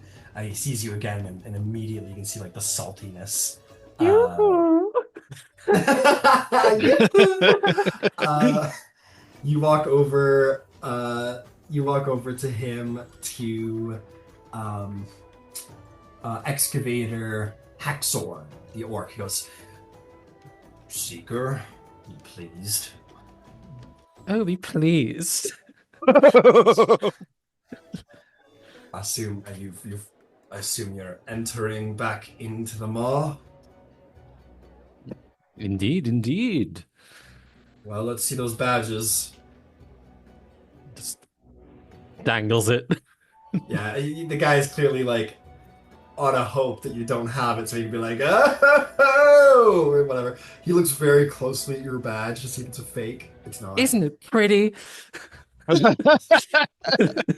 Crumble, crumble, crumble. He goes, whoa, whoa, whoa, whoa, whoa, whoa. And he turns to the Bravehearts. He says, well, I know that those individuals don't seem to have any badges on them, or are they a little lazy to take them out? And Ao just kind of smiles quietly. We don't need no stinking badges. Well, they certainly cannot make it inside without the proper authority. He just shrugs. Keeps walking. Oh well. Okay, you walk by. The rest of you guys just walk by, keep going. We were hoping they could help us with some stuff in there. I mean, aren't we supposed to be getting help? He Or folds his arms and he says, it is not my job to decide whether someone should come in or come not. It is my job to stop anyone who does not have a badge, let anyone who does go through. yeah, we thank you for your due diligence. And she'll kind of like look over at the guys and kind of put her hands up and be like, I'm sorry. Skip over. Understood. Rest of you do as well, Prior and... Oh, we haven't seen Quellis. Alright, you guys kind of leave them behind.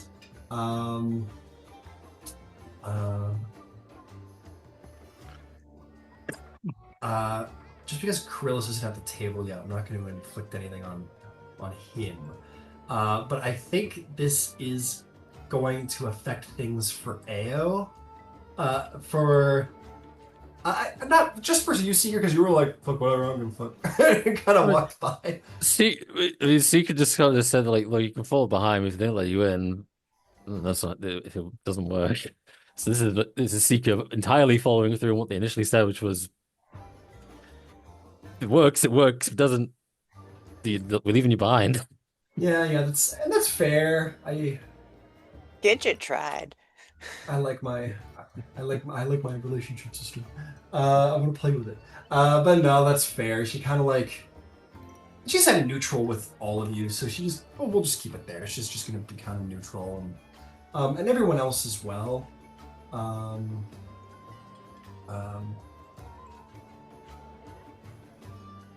Yeah, this isn't like they don't have the authority, and it's. Maybe they might have wished you guys fought a little harder, but it's not gonna dock them. I want to though.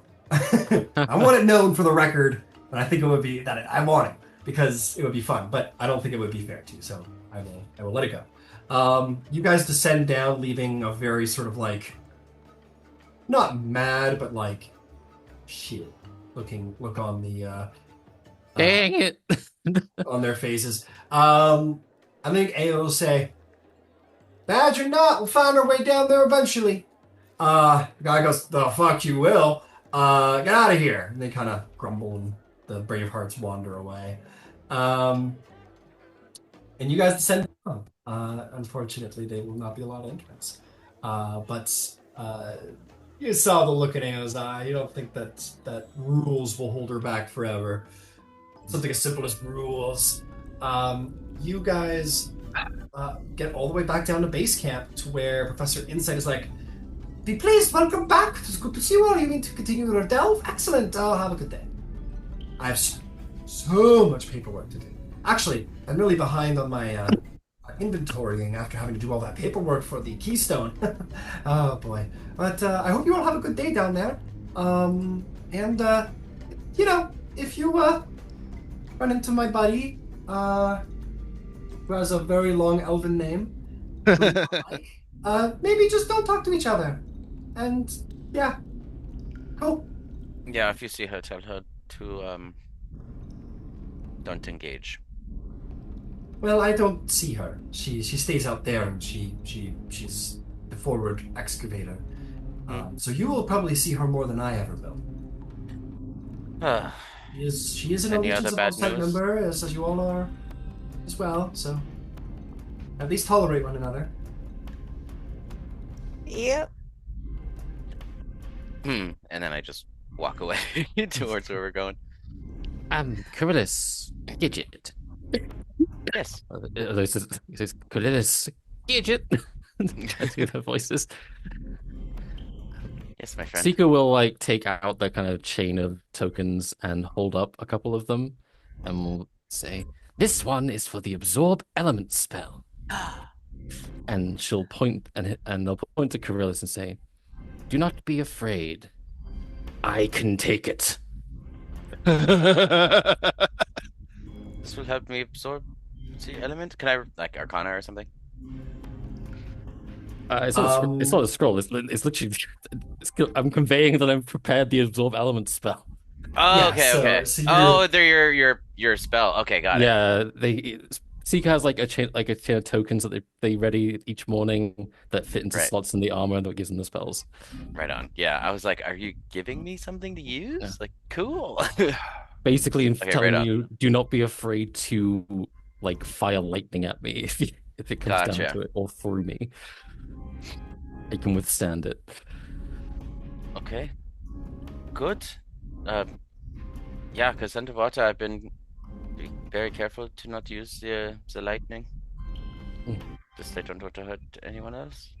Seeker will then look to Gidget and point to another one, which has like like on the side of it has the appearance of like a dragon, it's actually a dragon, a lizard breathing fire. It's like, this one is for dragon's breath. Ooh. Tasty. Hell yeah.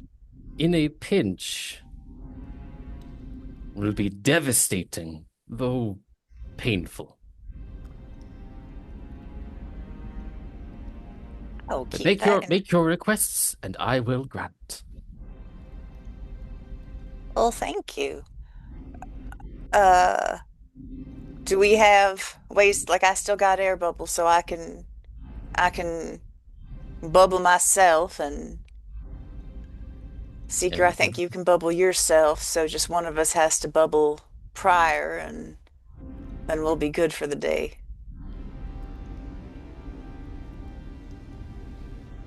So I don't Excellent. believe I do not have a spare scroll, so all right. Well, when the time comes, I will bubble us both. I would appreciate that.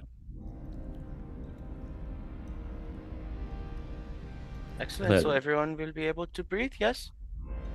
Everyone will be Everyone? able to breathe. everyone will be able to breathe. Professor Insight goes, "Everyone will be able to breathe." Wait, sorry, I just wanted to. Not polite to mock people. Okay, with that, you guys continue your voyage forward. You return to where you previously were. Not too worried about air bubble to get past this part. You guys go 1, 2, 3. Hold your breath. You swim across, and you take a big breath once you get to the other side. Yeah. Don't worry about it. You get to over here, and indeed, you will see returning to her original spot is Geliokerda and her shield guardian, who like quickly turns their head hearing someone coming down the hall, thinking it might, with the look of someone who's like, bandits. Sees all of you, Yes. kind of like she's just witnessed something disgusting, and goes back to her excavation. I like rub my nose with my middle finger. And she just goes back to her excavation after seeing its wall. So Oh, shit. there is only really one path forward: Temple of Korla, which lies directly in the path of the direction of where you were told to go find your key. Well, that's gonna be a hell yeah for me. Well, Bubble up. Can I have a It's like- bubble, please? Yeah, let me see if I can. All right, so I'm gonna cast that air bubble, and we're all gonna bubble up. Huzzah! All right, you can breathe. Yay, I can I breathe. can breathe. I I can can fight. Yeah. Incredible. Best Fairly Odd Parents episode. Anyway, you guys all bubble up, and then you immerse yourself into the waters of Cael Morrow, dark as they are. And you swim up to the temple, a once majestic stone temple in the middle of the sunken courtyard. Alabaster pillows glowing soft surrounding the opening area.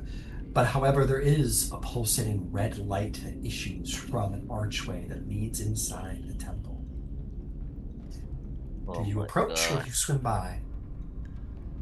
I want to go in the temple. I'm going right in there. In I go.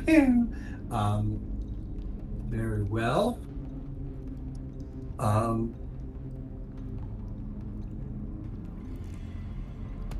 And take a Would peek and anyone make sure there's no here- bastards in there first. Okay. Here's the issue. Oh. You try to swim there, and you find yourself. Okay, I want to ask this first, just in case I'm missing something. I don't think the answer is yes, as far as I see. But would anybody here consider themselves a devout worshiper of the Arcart? Not like a passive follower, not like I think it's kind of got a cool vibe. A devout worshiper of the Arcart. No. Okay. You hit a wall. Well, guys. Yeah, prior. You hit. You swim into what feels like some kind of strange field or dome or something you're not able to swim past.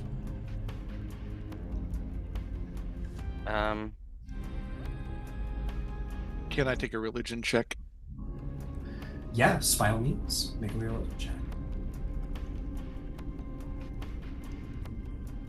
I get a 28. There are many large-scale magical protections that are cast upon a temple, one of which, and the most common, is a hallowing, which you would know as a cleric. To hallow a temple is to consecrate it and protect it in the name of its god. That is a very powerful one. Much less well-known, and certainly a more extreme protection, is creating a divine shield around a temple, which is probably the explanation for why it's so well preserved, is because only a devout worshiper of the Arcart should be allowed entrance into this temple. So in order to come here, you also think this shield is created by like the power of the Arcart himself. this is not a field that can be dispelled or penetrated in any way. It is born of pure divine faith in the Archeart and will not be penetrated by magic or otherwise. You require your only way to get through is for someone amongst you to be a devout worshiper of Korra. And that's not something that'll just come down here. You're not just going to be like, you know what, Coralone's cool, I'll do it right now. Like, that's not how this works. You need to go find somebody who is devout.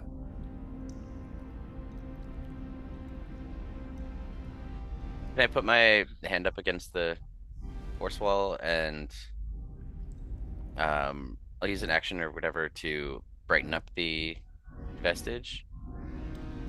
And I'll... Okay. As you put your hand up to touch it, it's not like solid. It's not like a wall. It's not like a pane that you can just like. It's not like glass. It's a field. So you feel. It's almost like it's like two negative magnets a little bit. You know, like you put your hand up and then it like very intensely you're rebuffed. But yeah, you can use your magic to alight your amulet, and it doesn't seem to make a difference much. It doesn't. If prior, you tell everybody that, of course. Yes, of course. Yes. We... Then you know that no magical relic, no loophole, no, like you guys could come in with like the bones of a saint who died in the name of Coralon and the Calamity. It would not matter. It is not about objects, relics. It is about faith. Okay. We need to find the faithful. Perhaps the woman tending the bar? Maybe? Mayhaps. They? I could swim over and ask her to come. She's been around long enough. Yeah. But would bring her let us in? Or just her? I look to Prior. Would it let us in if she was able to go through, or just her?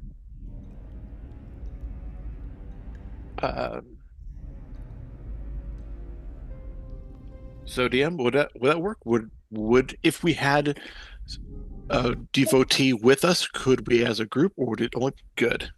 Yeah. The faith of one can extend to the faith of a group. Absolutely. We need a guide. I could take Gidget back to speak with the woman. I mean, swimming with me would be a little faster.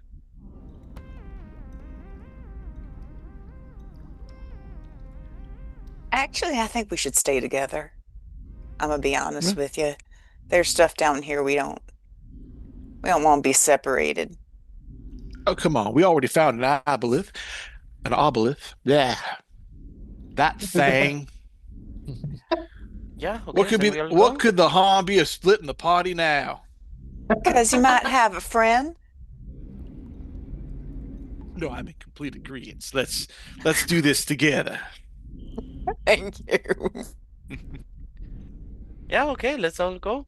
It is not far. Yeah. We see where she lays her faith, and if she is not faithful, then we continue on. How about you ask for a tour?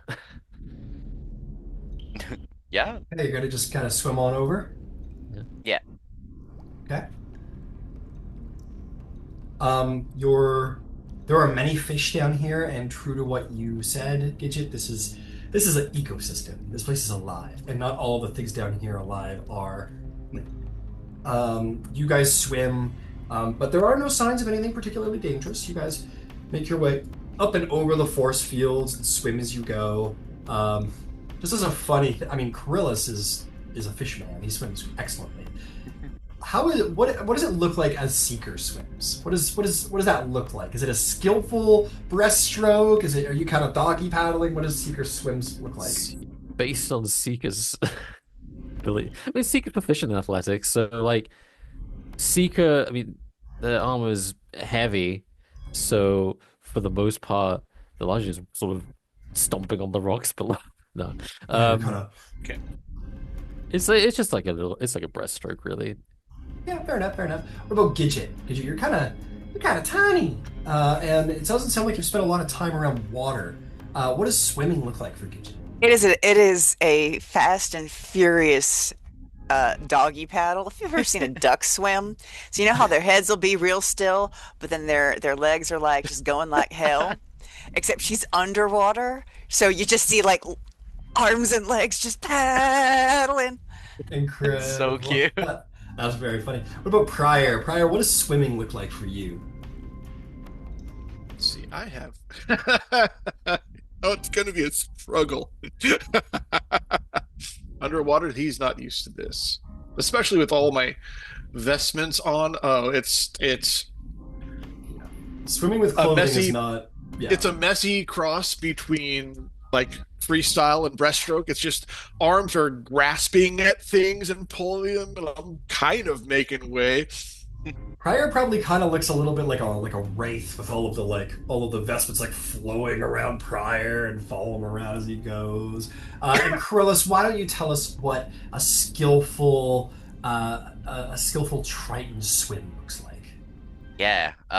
So I link my thumbs and I kind of like do like one of these, Yeah, like the dolphin. and my whole body does like the Shakira. Sure. Yeah. You're doing Oh, a no. horizontal, not a vertical, a little bit. Yeah, Just a don't lie. little bit. Yeah, just to twist it up a little bit. Yeah, Incredible. but it's very like a fish wiggles side to side or whatever. But I do the exact same thing. But Yeah, you do the dolphin. Yeah, I got you. yeah, yeah. And Krill's just swims circles around you guys, like he's Yeah. it's a little like, let's go, guys! And you swim It all the looks- way to the bar and look back, and they haven't even made it over the first force field. And you're like, oh fuck. If like Um, Seeker gets like is like right at the bottom of like a big chunk of earth or whatever, I'll like do a little shape water just to kind of give him an extra boost when he's jumping and stuff, and I just kind of do a little lift here and there, so it's a little bit easier for everyone. Hell yeah, you're just helping out. Krill's is like the swim Yeah. instructor. Incredible. I mean, if I Uh, just chill, I'm gonna be so bored waiting for your asses, so I might as well help. Fair enough. Fair enough. You guys make it all the way back to the tavern Oh no. in which you're. What's oh no? Buddy's internet's Oh, wonky. internet struggle. Yeah. We just lost him. All right. Well, you guys make it back to, You make it back to the Sunken Tavern, to where you will see Alara, and she will again speak in broken Orcish and Elvish, and she'll be like, "Welcome, Andrana Tishan, something, almost out of something, but I've see what I can do." Okay. Please. Thank She'll you. put back the healing potions and potions of heroism on the bar.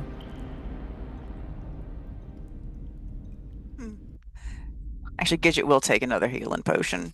Yeah. All right, Take the- 50 gold, go for it. She'll put her. You guys bought like 3 last time. She'll put her last potion of healing up on the bar. Sorry, I got distracted. Sorry, the cat's very cute. But she says, something else I can get you?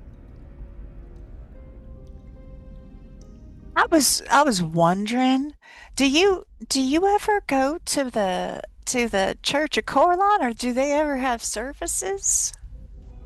She goes, church? I don't know this word. The You mean temple? Yeah, I'm so sorry, the temple. That's something. Not many something have been able to get in something. But I do something. Way out. She points generally in the eastern direction. Something past the temple. Something is a devout priest. Something. Just tell him Alara something. And I will convey that as best as I can to my compatriots and say that she is not, but there is a priest that is out east past the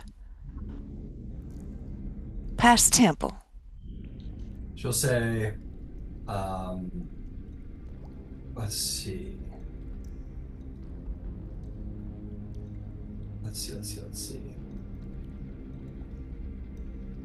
I think she'll leave it at that. Yeah, she'll leave it at that. She'll say something are warriors, so something provoke them.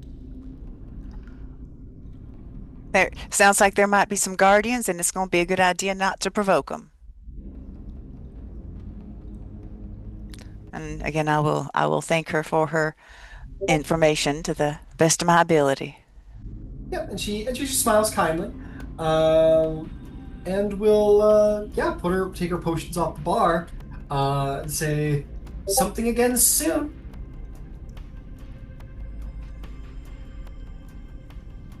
Absolutely. All right. I guess we're gonna go find ourselves a priest. All right, you guys gonna do like a wide berth, or are you gonna kind of hit the Temple of Coralon, going around that entrance and then zooming over? Or do you want to Probably that brave one. past the Aboleth entrance? I don't want to go past the Aboleth entrance. I Let's think give I it think wide give the berth. Aboleth the wide berth. Let's give him all the space that he could ever possibly want. Fine. No, I'm kidding, yeah. Very, very wise. Absolutely. So, you guys will go for a little jolt. I'm rolling some dice over here for some reason. Let's see, how are things going? How it's going? How it's been?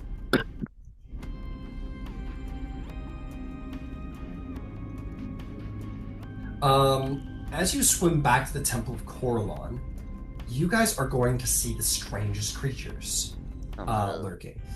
You are going to see... I'm going to go ahead and tell you. On the head, if you could call it that, it is sort of bulbous, like there was a skull maybe under there, but it's got 2 black eyes where there should be eyes, no pupils, purely black, and then like 4 more black eyes across the forehead, no hair. And it's just like fishy, like I don't even know what you call it, like skin, I guess we'll call it. And then there's like folds where there should be neck. And then it comes down to a sort of humanoid-like shape, which still is malformed and sort of fishy with extra long arms, extra long fingers. And when you get to the torso, it basically becomes 4 long tentacles. And this whole body, it's got this like pale, slimy white skin all the way down.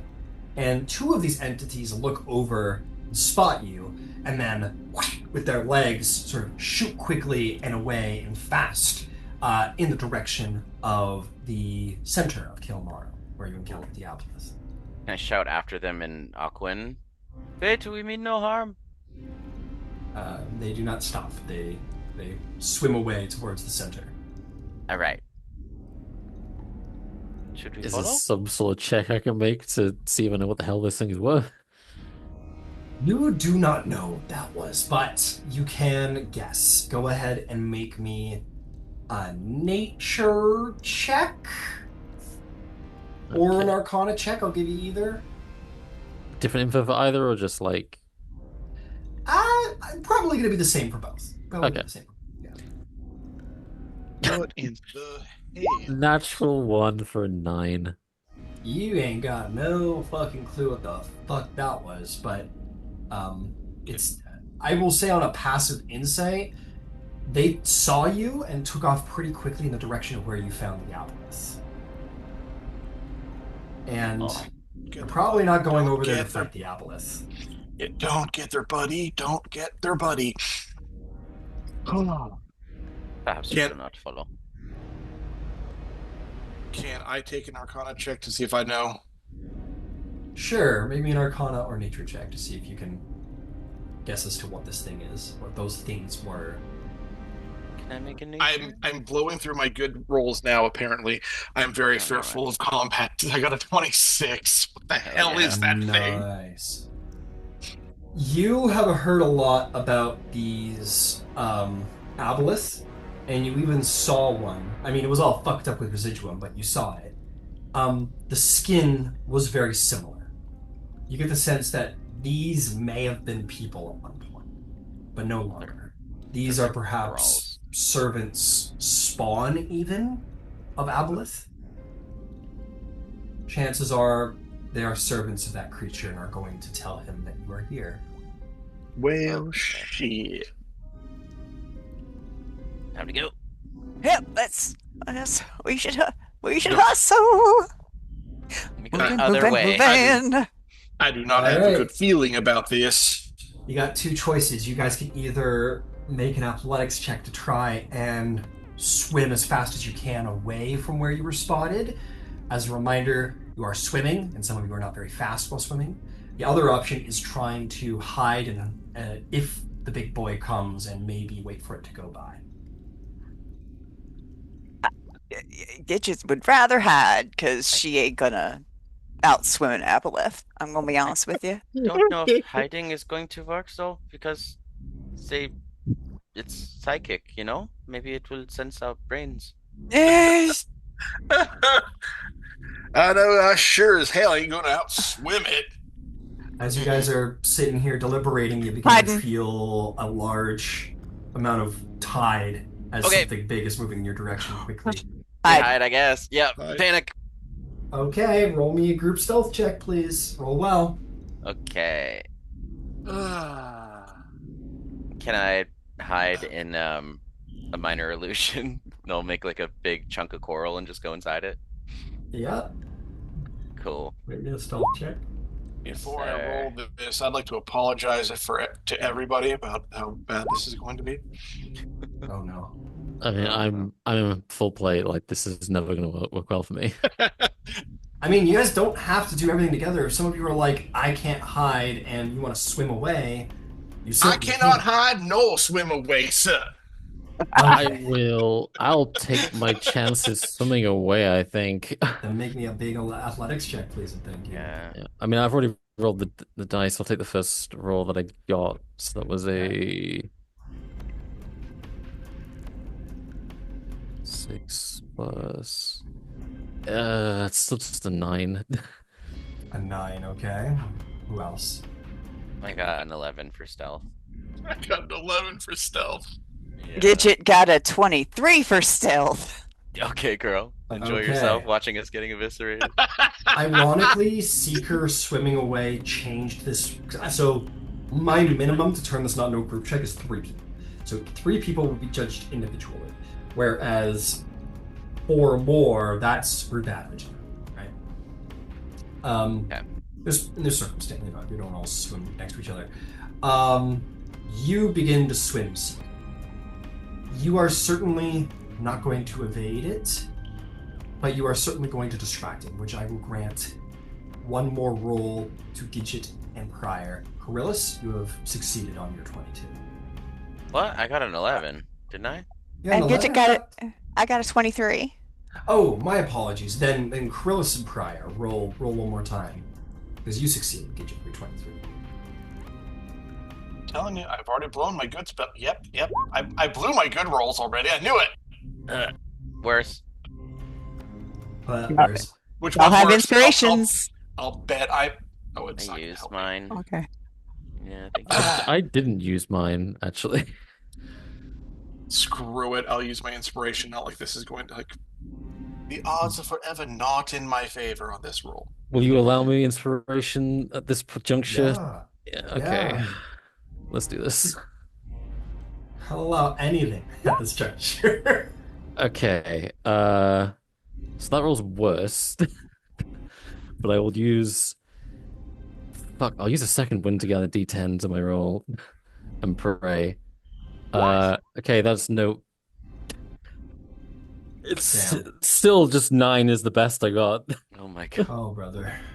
Whoa, brother. I feel you. Okay, I've got I feel you. a 9. How do my 2 stealthy people do? Stealthy. Yeah. So Coryllis rolled worse. Prior, it doesn't sound like you rolled too good. Gidget alone will evade the creature.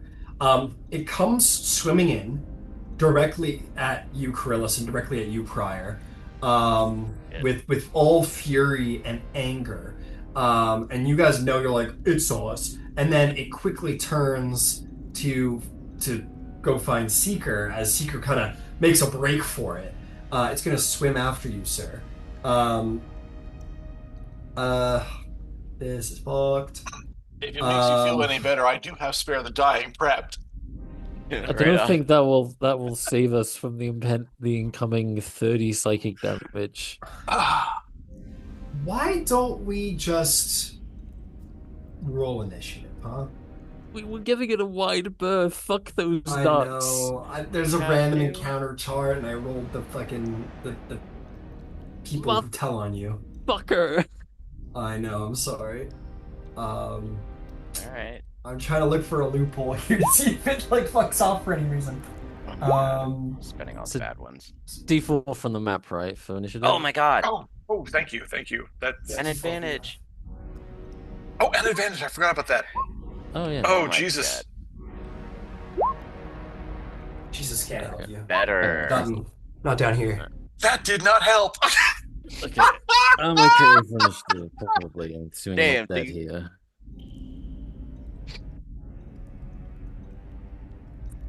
Well, it's been fun, fellas.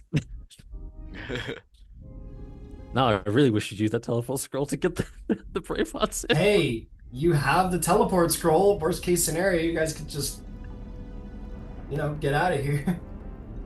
Can we even cast it though? Doesn't have. I mean, let me You check. can. Well, you can try anyway, Krillus. It would be tricky, yeah. but you can.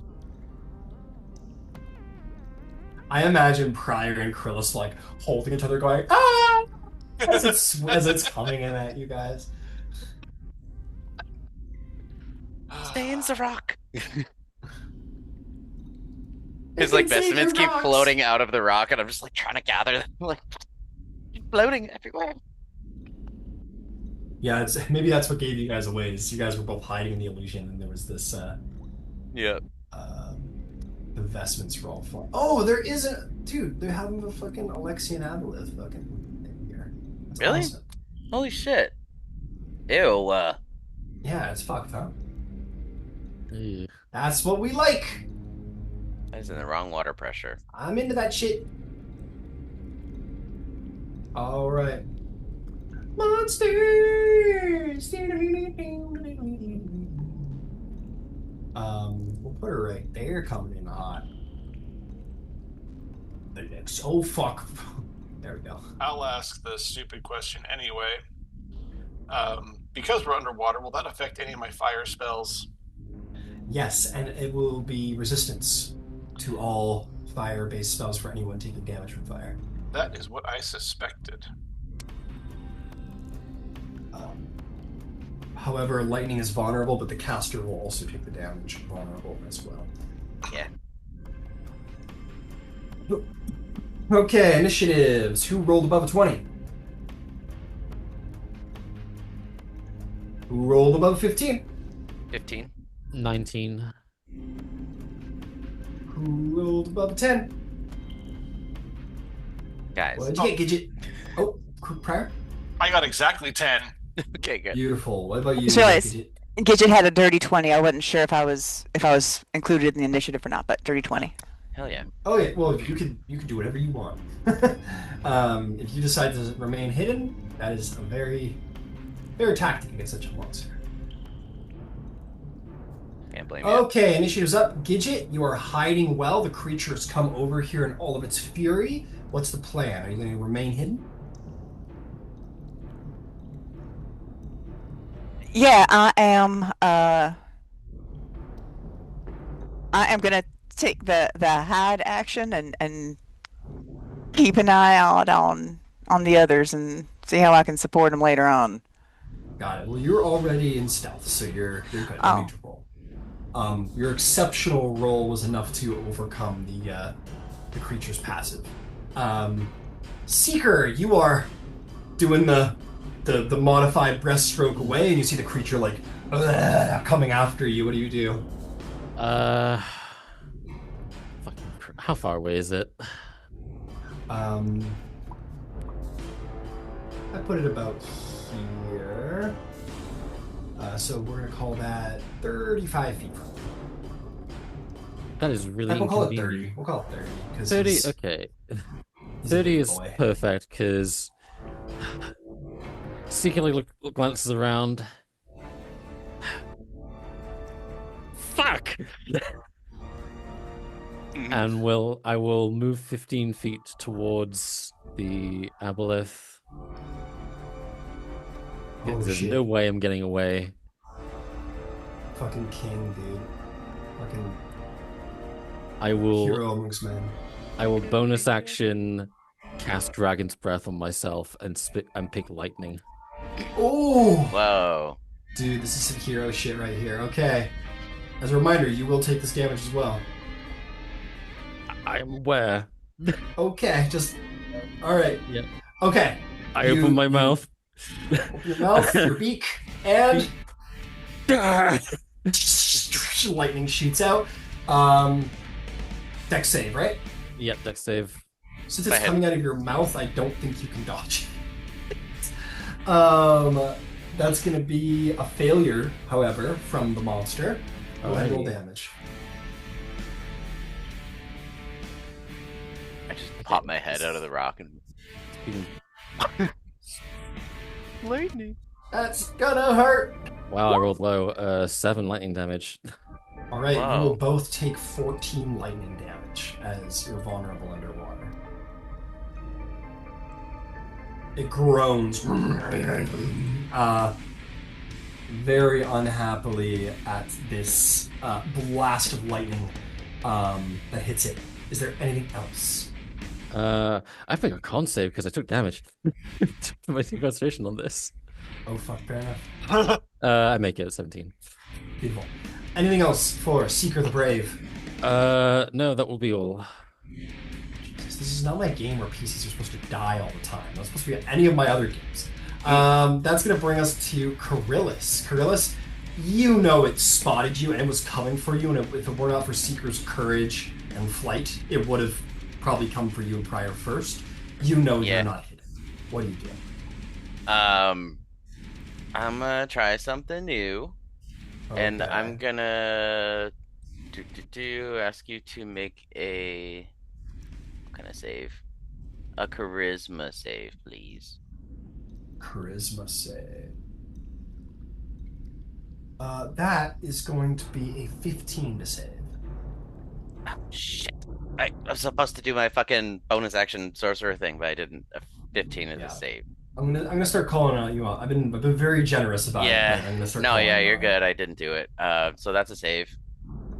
I tried to banish them. Oh fuck! That would have. Damn, dude, that would have Yeah. been very, very helpful. Yeah. Can you do it again? I do it again.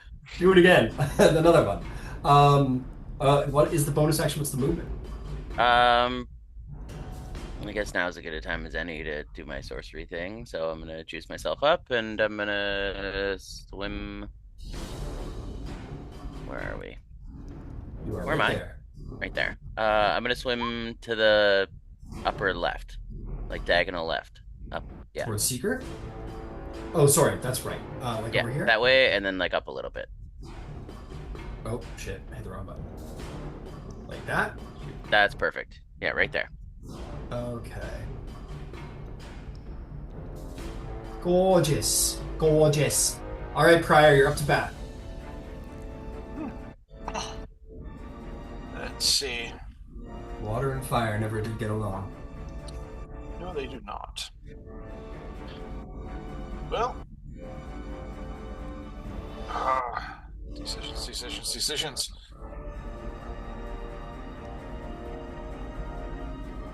Not getting that damn close. Alright, so I will cast. Where are you?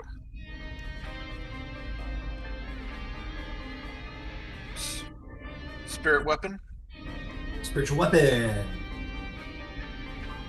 You know what? I'm going to do a 4th level cast with Spirit Weapon. Woo! Oh, you damn it.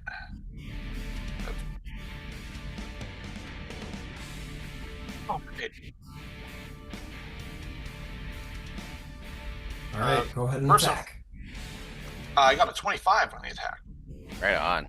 Oh! Oh! That'll hit. And 17 damage.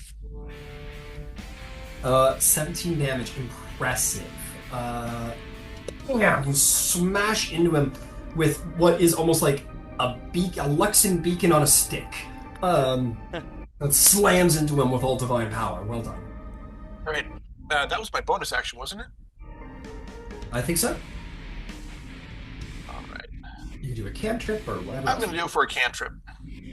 Hell yeah. Sacred Flame. It's a dex Sacred save. Flame. It's a dex save, DC 16. All right. He sucks at those as he fails with an 8. This big creature and all of its tentacles is not very swift. I'm taking inspiration from the lightning. Okay. Was it a fail? Yeah, it was a failure. All right, that's 12 damage. Ooh, that was good. 12 damage. Good job. Is there anything Not else? bad. 20. Nope. Just keep my range from this thing. All right, you want to stay where you are? I'm going to keep as far away from it as I can possibly can while maintaining combat. All right, so maybe we'll swim like 15 feet back at this point, huh? Uh-huh. Beautiful. Okay. That is going to bring us to the Aboleth. Dun, dun, dun! Jesus. It's gonna Hey, hurt. Coryllis. What's up, Could you girl? do me a great favor and roll me a wisdom save? I think I must. I must. You must. Nope. That's Would you- a 4. I don't think. Hold on. Let me read my magic item real quick. No. Okay. That's it. 4. I'll send you a private message. You're on Zoom. Okay.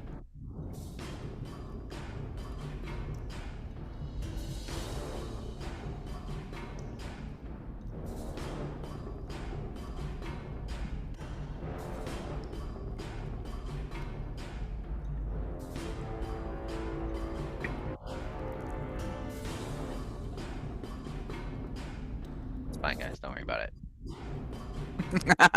Great. That sounds like something I should worry about. Exactly, right? Actually, no. Hold up on what I just said here. Okay. I won't even read it. I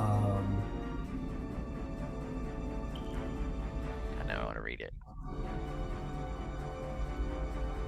La la la la, I didn't see nothing.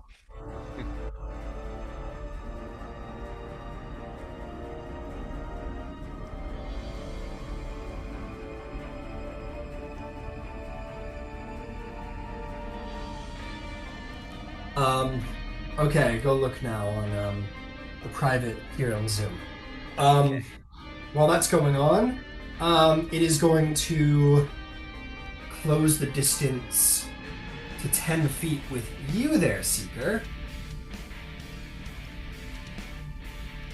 Actually, you know what? It's gonna get right up in your face. It's gonna go right on up to you. And it is going to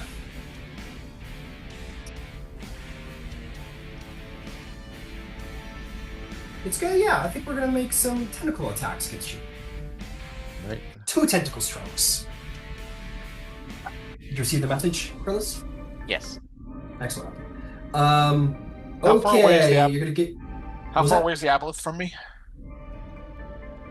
How far away is it?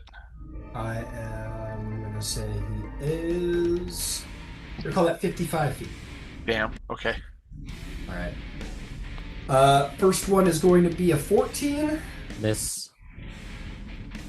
and the other's going to be a 16. You got off lucky on those Yes. rolls. Those were Yeah. bad. Those were shitty rolls. You swam up and you were like ready for him. You knew what you were doing. You shot the lightning. You provoked it. It was coming for you, and you get your arms up ready to go. And as it lashes into you with its tail, you are already ready to take those shots. They batter against your armor. No damage done. That is going to bring us to Gidget. Gidget, you remain ever stealthy. Your party's doing all right for the moment. Would you like to remain hidden, or would you like to do something else? I am trying to see if it's going to be better to shoot my short bow and take the sneak attack, or if I'm going to be better off to get Seeker out of there and get us on a united front. How far away are they? You, with a little peek, would see that the big bad aboleth is about, we'll say 60 feet away. Oh, yeah, I'm gonna say 60 feet away for both of them.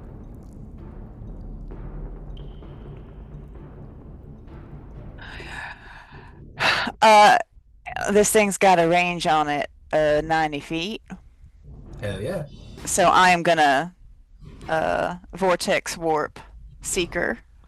I'll resist. Oh, well, Ooh. all right. Is there a saving? Saving, I believe it was a saving throw. 15. Con. He'll make. Con Seeker. I'm sure he'll make it. I fail at 11. Really? All right. Yeah, where would you send Seeker? I'd have brought him back next to us so he wouldn't having to fight like literally all by himself.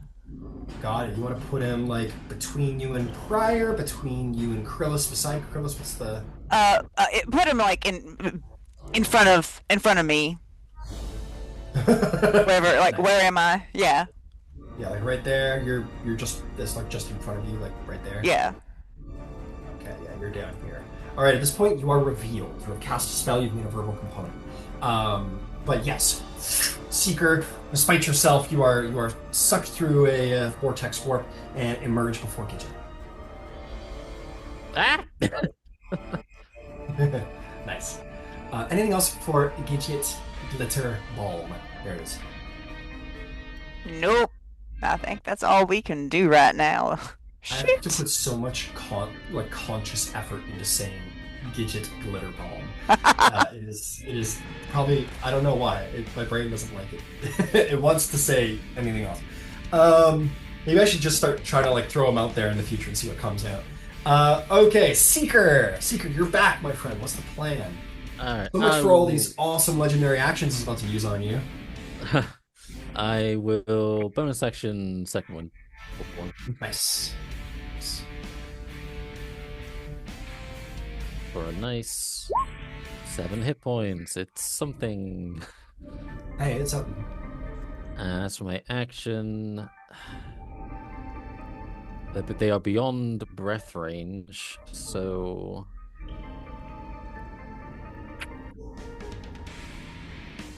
Yes, they certainly are. guess I'll fire with magic missile.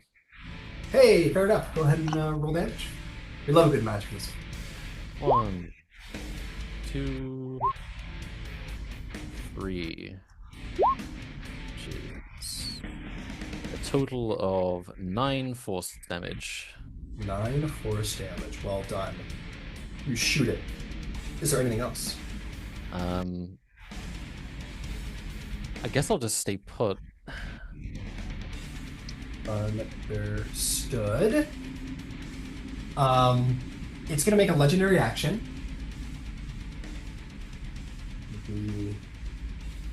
That could be a lot better. It seems to regain hit points somehow. You're saying your private message, Krillus?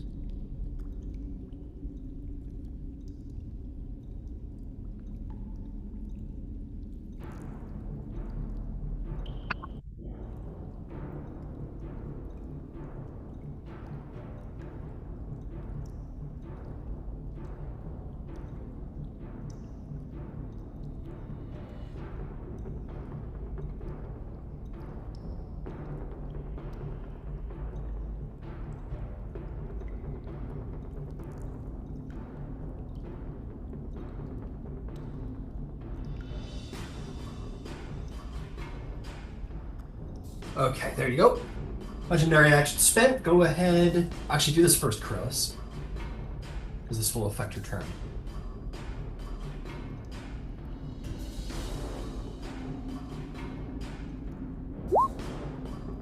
What'd you get? You just tell me. Muted. Okay, understood. What do you do with your turn, Krillus?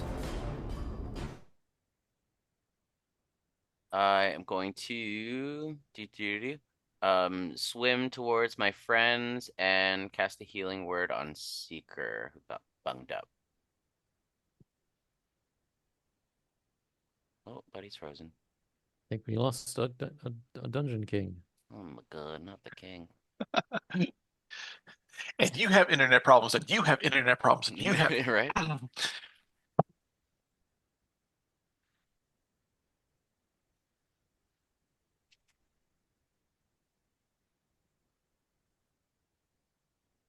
I'm just happy that after getting dropped twice, my internet came back pretty well. Hell yeah.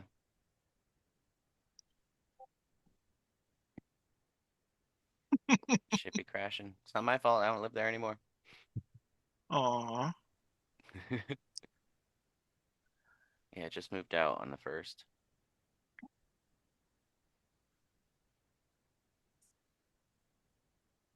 Congratulations. Thank you. Yeah, I'm living with my boyfriends now. Cool. Got my own room. That is a fucking mess right now. I have a lot of furniture, and the room is smaller. But I couldn't get rid of I got these like gorgeous bookshelves for like $200, and it's 2 big ones and then like 2 corner ones. And I love how you're saying that, and you're looking back at your digital background, which is an underwater library. Look. I got these, yeah. Yep, they're mine. Here, I'll show you. So look at this. Like clearly I'm moving it. Like, but yeah, I know this feeling very well. These are really nice, like wooden bookshelves, and then there are like corner units that go on either side that are like little triangles. But those don't fit. And then I have this other one right above me. That's my altar, but I haven't set literally anything up. And I can't find the cord from my second screen, so I'm just one screening it today. My apologies, I am back. You good? I did a healing word on Seeker, and then I'm gonna swim towards my friends and do the dodge action. Okay.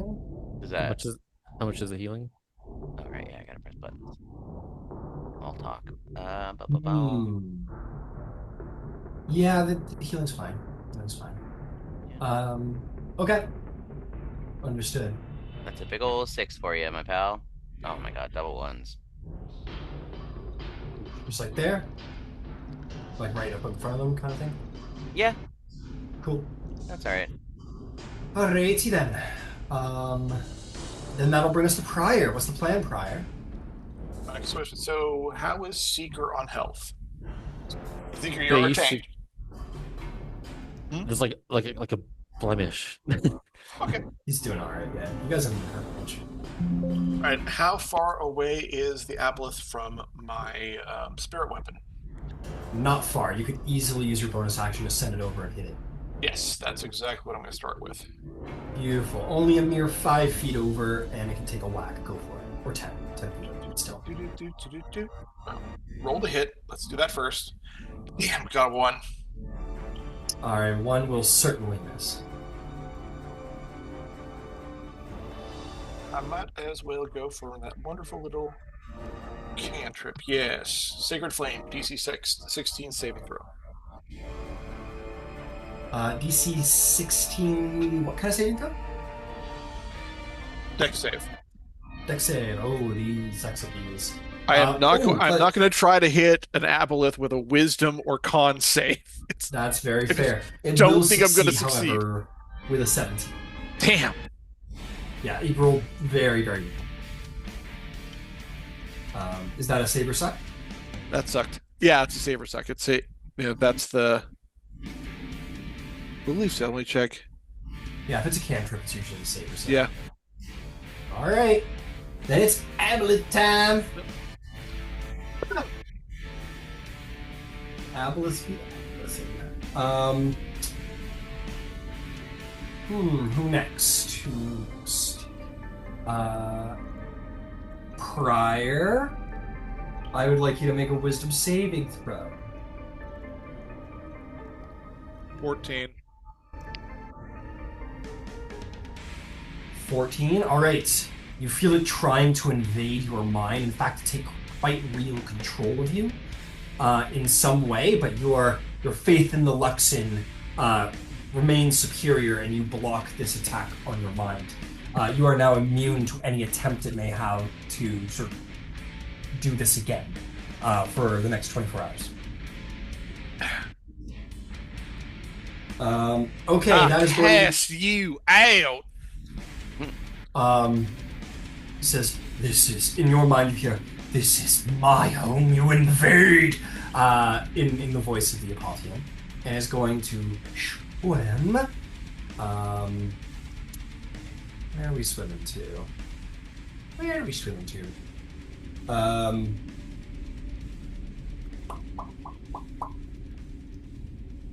Fuck it. We're gonna take the... Just gonna take the dash action and just get right in the heart of your party right here. Surrounded, you guys kind of are imminent to surround it, but it just swims right up into the middle of all of them, roars. That is gonna bring us to your turn, TJ. What would you like to do? You are not in melee range of it, but you're close. You're also. Well, you're in melee range of it. It has a 10-foot reach very clearly by its massive tentacles. All right.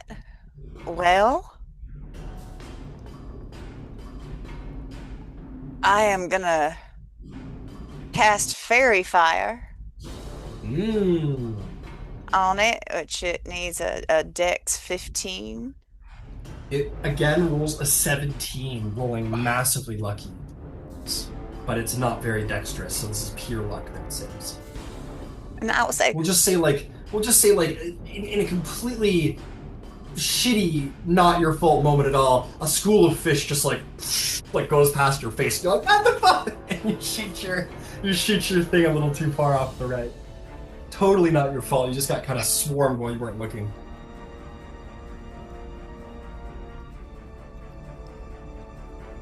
Is there anything else you'd like to do? No. If I'm in melee range, we're all in melee range, I would assume.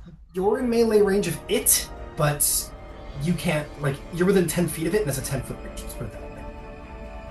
Right. Is everybody? Oh, yeah. Oh, yes. That's fantastic. All right. Well, I will, I guess, hold my ground, because this is where we at, ain't it? Okay, Krillis, roll me a wisdom saving throw. The same thing's happening. Legendary action. And you're gonna take, I will post it to you. Come on, do it for me. Oh my Akaji, an 8. Alright, understood. It seems to heal yet again. Yeah. That'll bring us to Seeker's turn. But yeah, roll me that wisdom save, Krillis. Seeker will look to Kurlis. A second wisdom save, because I just rolled 1. Oh, what was it? 8. Oh, right. Yeah, okay. Cool. Anyway, yes, Seeker. The consortium said this thing is Alexian. Show it the amulet. And then I'll go breathe some lightning at it. Hell yeah. Alright. Dex save? Yes. Whoop. That is an absolute fail. Wow. Okay, that is 11 doubles 22 damage to us both. Oh! Lightning fires, it roars in agony. Didn't like it too much. Did that tingle anybody else, or was it just me? Oh yeah, you guys all feel like a residual, like almost on the edge of danger, sort of that tingle through the water. But by the power of spell casting, it will not afflict you. There's like tears in Seeker's eyes doing this. Like, this is not pleasant, but is determined to outlast this thing if nothing else. No tears in the water, my friend. I have an air bubble. Oh yeah, your air bubble starts to fill up a little bit. Yeah. Oh, I have that's so sad. I will action surge. Hey. And I will make, because I can cover the 5 feet to get into melee easily. You can easily do that. Yeah. And I will use a Thunder Pulse attack on it. A Thunder Pulse? I changed my armor, so it's Oh, punch. cool. Yeah. And that's 26 to hit. Yeah, 26 hits. This is a melee attack, by the way? Yes. Okay, beautiful. Give me that damage. That is 13 thunder damage, and it has disadvantage on all attacks except on me. 13 thunder damage. I need you to make a strength save as you make contact with the Abelis's skin, as it sort of goes through a little cloud of sticky mucus. Okay. Ew. Ew, that's a 7. A 7. You bop it good, but as you do so, you find that your hand temporarily sort of sticks to the creature. You are now restrained. You'll be able to pull yourself free at the end of the Aboleth's next turn. Okay. The Aboleth has disadvantage on attacks against creatures who aren't me. Alright, it turns its 6 eyes upon you angrily. Oh, I also need to make a con save for my concentration, which I succeed. Right. Nice. Is there anything else for Seeker? That will be all. Then we're going to use a legendary action to make a tail strike against you, sir. Disadvantage. Oh, no, but we're clean, so it's good. Yeah. In fact, it's an advantage because you're restrained. Wait, what about the water? Is it piercing? Well, this thing has a swim speed, so it doesn't need to abide. Motherfucker. The good news is that it's rolling utter garbage to try and hit you, Seeker. I rolled a 2 and a 4 on the dice. For a total of 12. Okay. Or sorry, 13, but still. That misses, yeah. You're lucky. I've rolled advantage against you both times, and I've been below 5 on each of those rolls. That sucks. Bringing us to Carillis. Carillis, what do you do? Oh, I don't know. I'm gonna swim over, like, not between the two of them, but like to the left of Seeker, but in front of it. You want to be like here? Yeah. Okay. There is no need for us to fight. We are here to help. We don't need to harm you. It's okay. Listen, I have the amulet, and I'm going to help everyone. It roars and continues to thrash, and fight. Now, this is important. It may have not calmed to this, but that is important. I want passive investigations.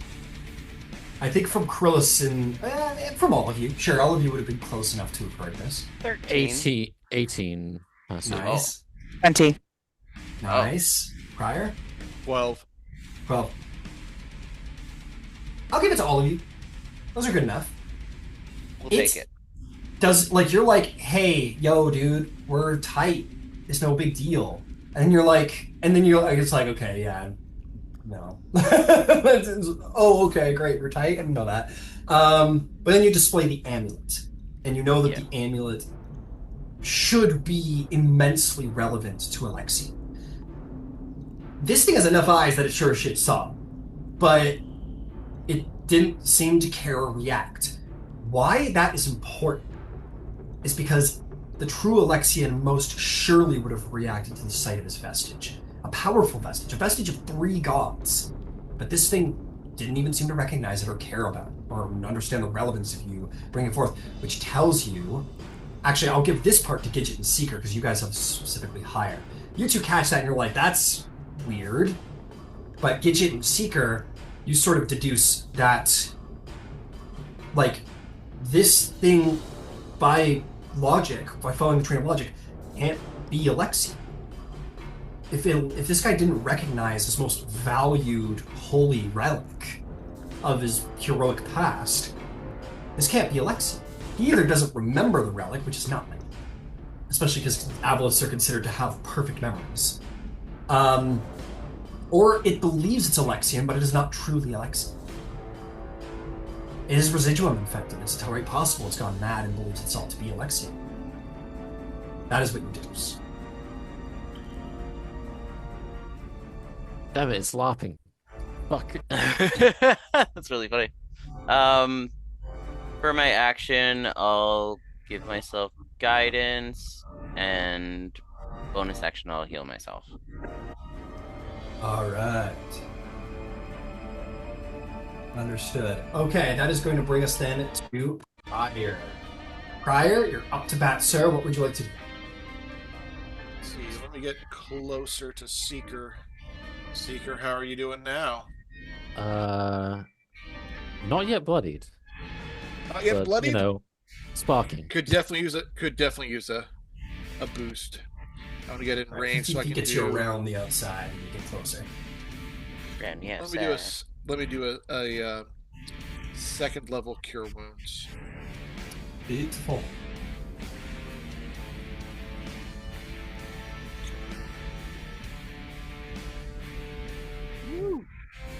Oh, and it rolled like crap, but it's 13. Hey, it's keeping. If this keeps up, we might be able to win through pure attrition. It's true. So I get to re-roll my save at the end of my turn. Wait, what was that? No. Bonus action, or I don't need bonus action. Then smack it with my spirit weapon. All right. Okay, go ahead and make. Or let's see if the spirit weapon can get there. I believe it only moves 15 feet a turn. 20? If I remember correctly from my cleric.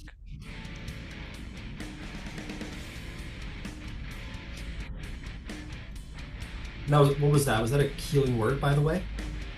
No, that was my brain. Not healing word. You had cure wounds at level 2, Cure right? wounds. Yeah. Okay, we'll put you. We'll say you got there. It's fine. We'll swam around. It's fine. Yeah, you can move up to 20 feet. 20 feet. Yeah, you can use your bonus action to start making its way over there, but it had dash to the party, so it's out of range of your very scary hammer. But 20 feet can start making its way. That works. Okay, beautiful. That'll bring us back to the Avalith, Alexian the Avalith. Gidget, make me a wisdom save.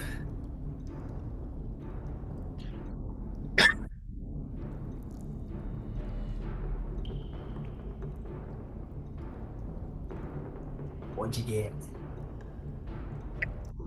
16. Beautiful. You feel again an invasion of the mind of some kind, but you're able to hold true against it through sheer force of will, and find yourself sort of put down a mental defense from it that will remain with you for quite a while. Excellent. Now it's time to beat up Seeker, because I have advantage and technically should have an easier time trying to hit him. Certainly better than disadvantage, which is what we have against everybody else. So we're gonna just this is the definition of drawing aggro. So we're gonna do it. Technical attack. Yeah. That's going to be a 21 to hit. Misses. No! Climbs up shield. Artificers! This is my job. Fuck! This is what I was made for. How about a 25? Or That, yeah, 25. 25 will hit, yep. Great. Fantastic. That is going to be it's going to be 16 bludgeoning damage and 2 points of psychic damage. That's fine. I rolled a 10 on the con save, so Dragon's Breath is still ongoing. Magnificent. And the second strike attacked, which will bring us an end to its turn, in which you pull your arm back from it and you are released. You are no longer restrained. Cool. That is gonna be that, bringing us around to Gidget Glitterball. What did you do? What did you do?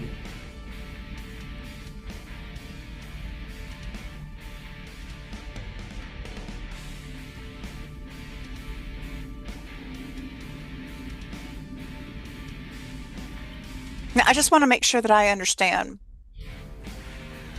I am 10 feet away, which means technically it's not out of melee, but I'm out of melee. Is that right? Like it can hit me, but I can't hit it. Exactly. Which means I can cast a spell at it. Yeah. because I can't, because you can't cast in melee, but I'm Yeah. not.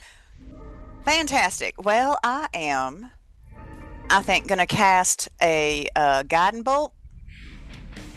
Okay, beautiful. Go for it. Yeah, I believe spells are exempt from the disadvantages of underwater. Uh, that is a 16.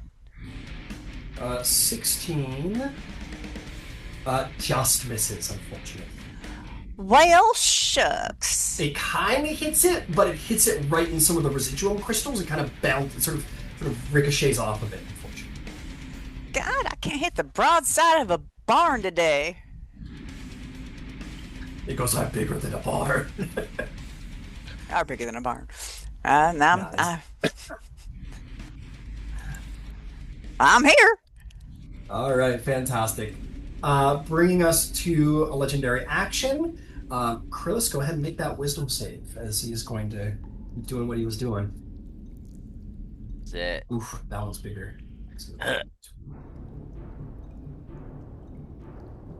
taking so long. Dirty 20, finally.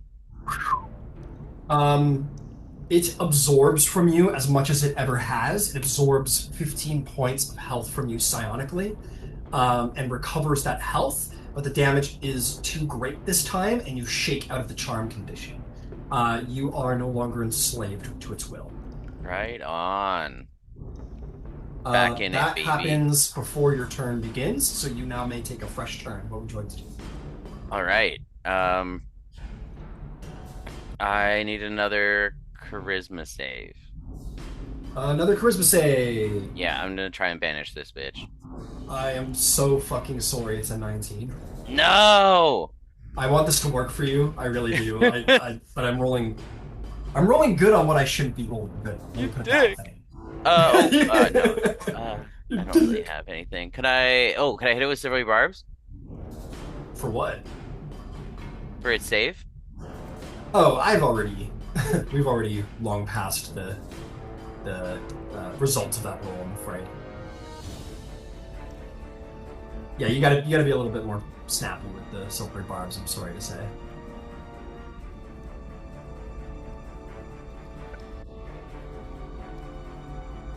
Nothing then. Okay. And that is going to. Oh, I skipped you, Seeker. I'm so sorry. I think I got a little excited. Yeah. What would you like to do, Seeker? I want a ruling on something because I'm not sure how this plays out. Absolutely. I have absorb elements prepared, which is a reaction, which is also a leveled spell. Yeah. Using Dragon's Breath as a magic action, but technically, it's like I'm imbued myself with Dragon's Breath. I'm not casting a spell at that point. I'm just using magic. So can I use the lightning damage that's going to hit me to trigger? Absolutely. So technically speaking, when people say you can only cast one level spell a turn, that isn't technically correct. The very technical issue is that you can either cast on your turn a leveled spell as an action, but not a bonus action as well, or vice versa. So hypothetically, you could action surge and cast 2 leveled action spells, and you could certainly use your reaction to cast a spell. Awesome. In that case, I will use my magic action to breathe some more lightning at this thing. Beautiful. Dex save, please. Oh, look, dice everywhere. It rolls a 14. That's a failure. Hell yeah, roll some damage. That is 13 doubled to 26. I will trigger absorb elements to take the regular 13. All right, 26. It roars in pain. I will. You guys are battling for hit points on this creature because it's absorbing health and losing health all at the same time. I will then use my bonus action, now that I'm bloodied, to activate defensive field for my armor and gain 6 temp hit points. Very nice, very, very nice. Is there anything else, Phoebes? I am being the tank, so that's what I'll do. Staying put. Fair enough. It is not bound to attack you anymore, is it? Now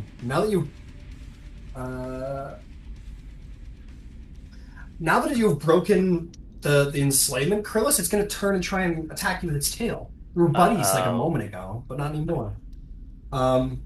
That is going to be a 19 to hit. Silvery barbs. Hey, okay. Who are you giving advantage to?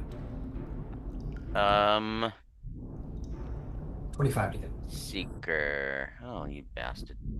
Sorry, Carlos.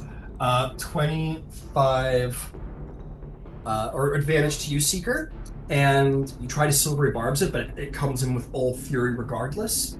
That is going to be 18 points of bludgeoning damage. Yeah, it was Its tail smashes into you with great might. That is going to bring us indeed to your turn prior.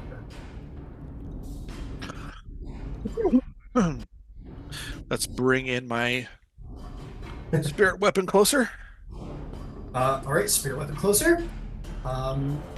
It is at this time that you reach melee range with it. Fantastic. Seeker, how are you doing? I am currently bloodied, but there is a sheen of gold lights around me as I have temporary hit points. Hell yeah. That temporary hit points is nice. Why don't we just make it full-on hit points? Cast a level 3 cure wounds on you. on who? Beauty. Seeker. Seeker. Oh, right on. And as a note, Krillus, I believe all the damage you take is psychic, yes? Yeah. Psychic has no visible damage to it. You can Yeah. certainly say, I promise I'm damaged. I but look as like I'm anyone having looks a at tough Seeker, time. anything physically wrong with Krillus, other than maybe sluggishness, perhaps? He's not looking good. He's probably bleeding from Yeah. an orifice Maybe a in the head. We've all maybe- been yeah. smacked by this thing a few times. I can tell Yeah. he may not look like it. He's taking it. I'm going to Yeah. give you back 41 hit points. Ooh, Seeker. Seekers revitalize. Seeker insane. is He-Man's. He's good now. Oh man, good job. All right. Fire. Crazy Anything healing. else? Yeah, spirit weapon. Now that it's moved closer, Hell yeah. 16 to hit. That will just miss, I'm sorry to say. Again, the hard chrysalis of the residuum, it bounces off. At least it's there to do something. I'm happy with the heals personally. All right, Fair that'll do it for me. Then it is going to take its turn. It is going to, I think, keep working on you, Krillus, because it knows you're. And that's the point. You did get hit by the tail earlier, so you're starting to show it. But he's going to keep working on you very because we got to bloody. start taking some of you fuckers down. And Seeker seems to be invisibles, or invincible is the word. So we're gonna work on you. Try and get somebody out of the game. Yeah. That is going to be 2 tentacle attacks. Yeah. Tentacle number 1. That's going to be a 15 to hit. Miss. And the second one coming in is going to be a 25 to hit. That's a hit. All right, you are going to take. You're going to take 17 bludgeoning damage. I'm out. And- That's and a exactly point how much I psychic. had.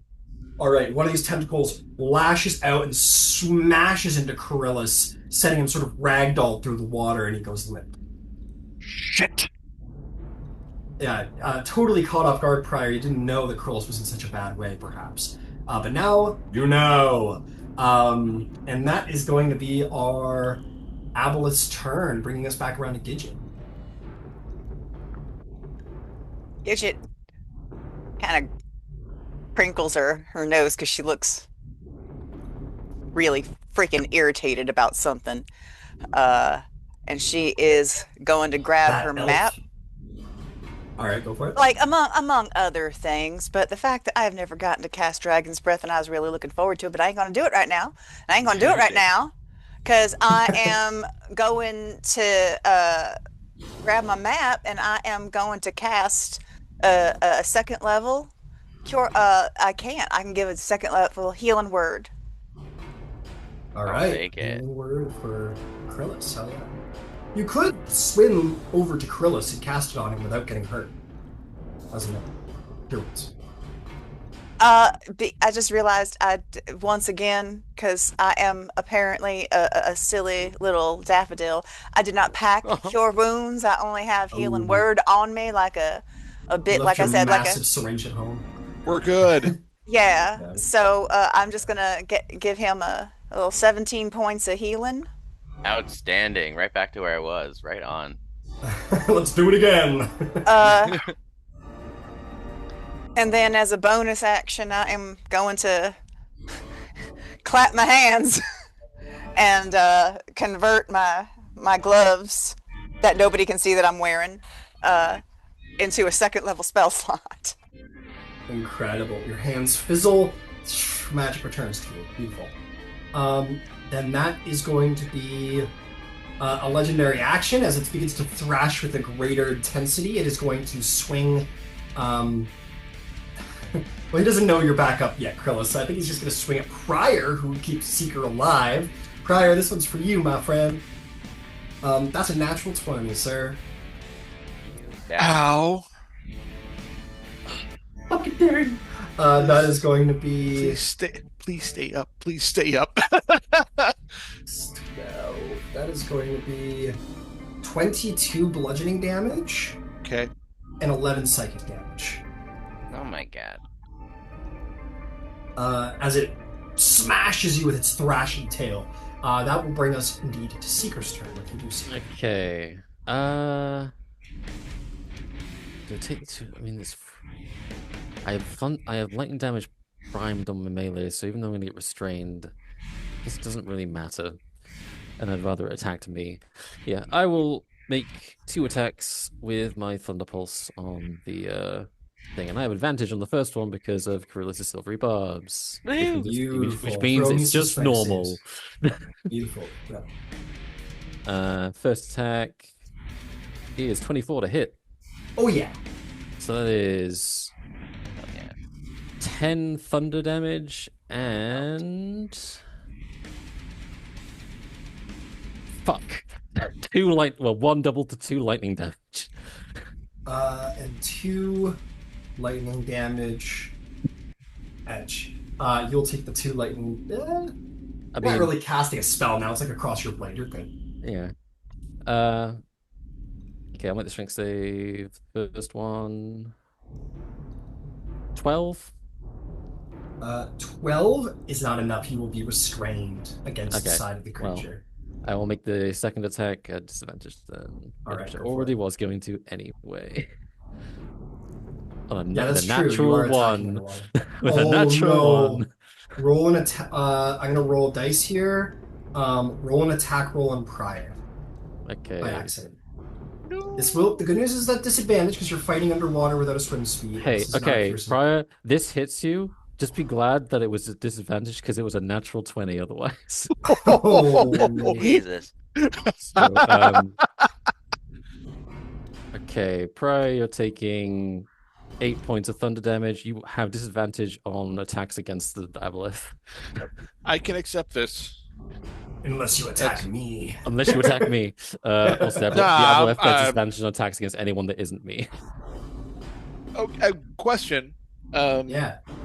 When I roll for my spirit weapon to attack, is that my attack roll or spirit weapon's attack roll? It's a save, isn't it? So no. No, It's spirit weapon's attack. No, spirit weapon's attack, yeah. Oh. It is considered your attack roll. You are linked to it. You're the one who is sending the attacks off. So yes. Okay. I also need you to roll a con save to see if that spiritual weapon remains. DC 10. That's true. Oh, it does not. Unfortunate. Spiritual weapon vanishes away as you're unexpectedly punched in the face by Seeker.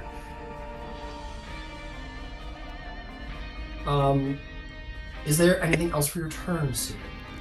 Bonus action movement? Bonus action. I mean, I'm staying put. I will use the bonus action to snap a suspicious twig.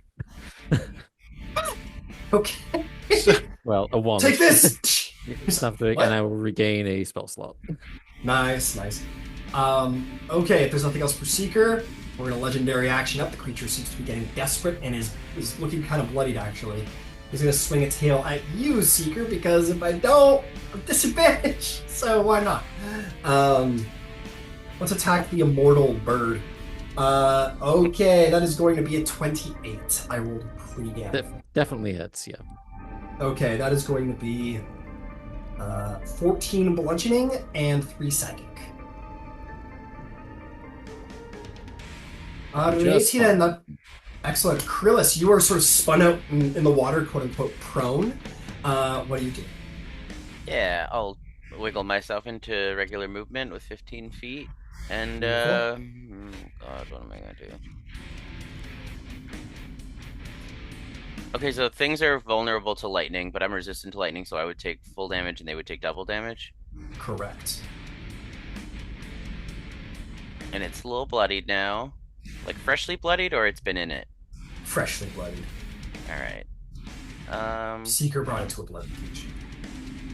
Well, I'm not looking so hot, so I'm going to swim around this side of it so that I am at least 10 feet away from a friendly.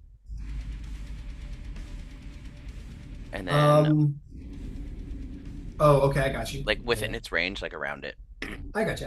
You're good. Yeah, and I'm gonna do a thunder step. Dang. I'm gonna get myself 60 feet away. All right. Just like towards the Temple of Coralon, like just over here. Yeah, sure. Okay. Bam! Con save for him. Yes, con 16. He rolls a 22 to save. Okay, he saves and takes 11 thunder damage. I rolled pretty well on Alright. damage, actually. 11 Con thunder damage. saves. Excellent. Yeah, they're Yeah. this thing seems to be probably because it has like crystals under its skin. It has made it a much more hardy creature than the normal one. Yeah, it was more but important yeah, for me you- to get away. Absolutely, you blast away, dealing it a little damage. The crystals inside of it sort of crunch and shatter a little bit from the thunder. Is there anything else?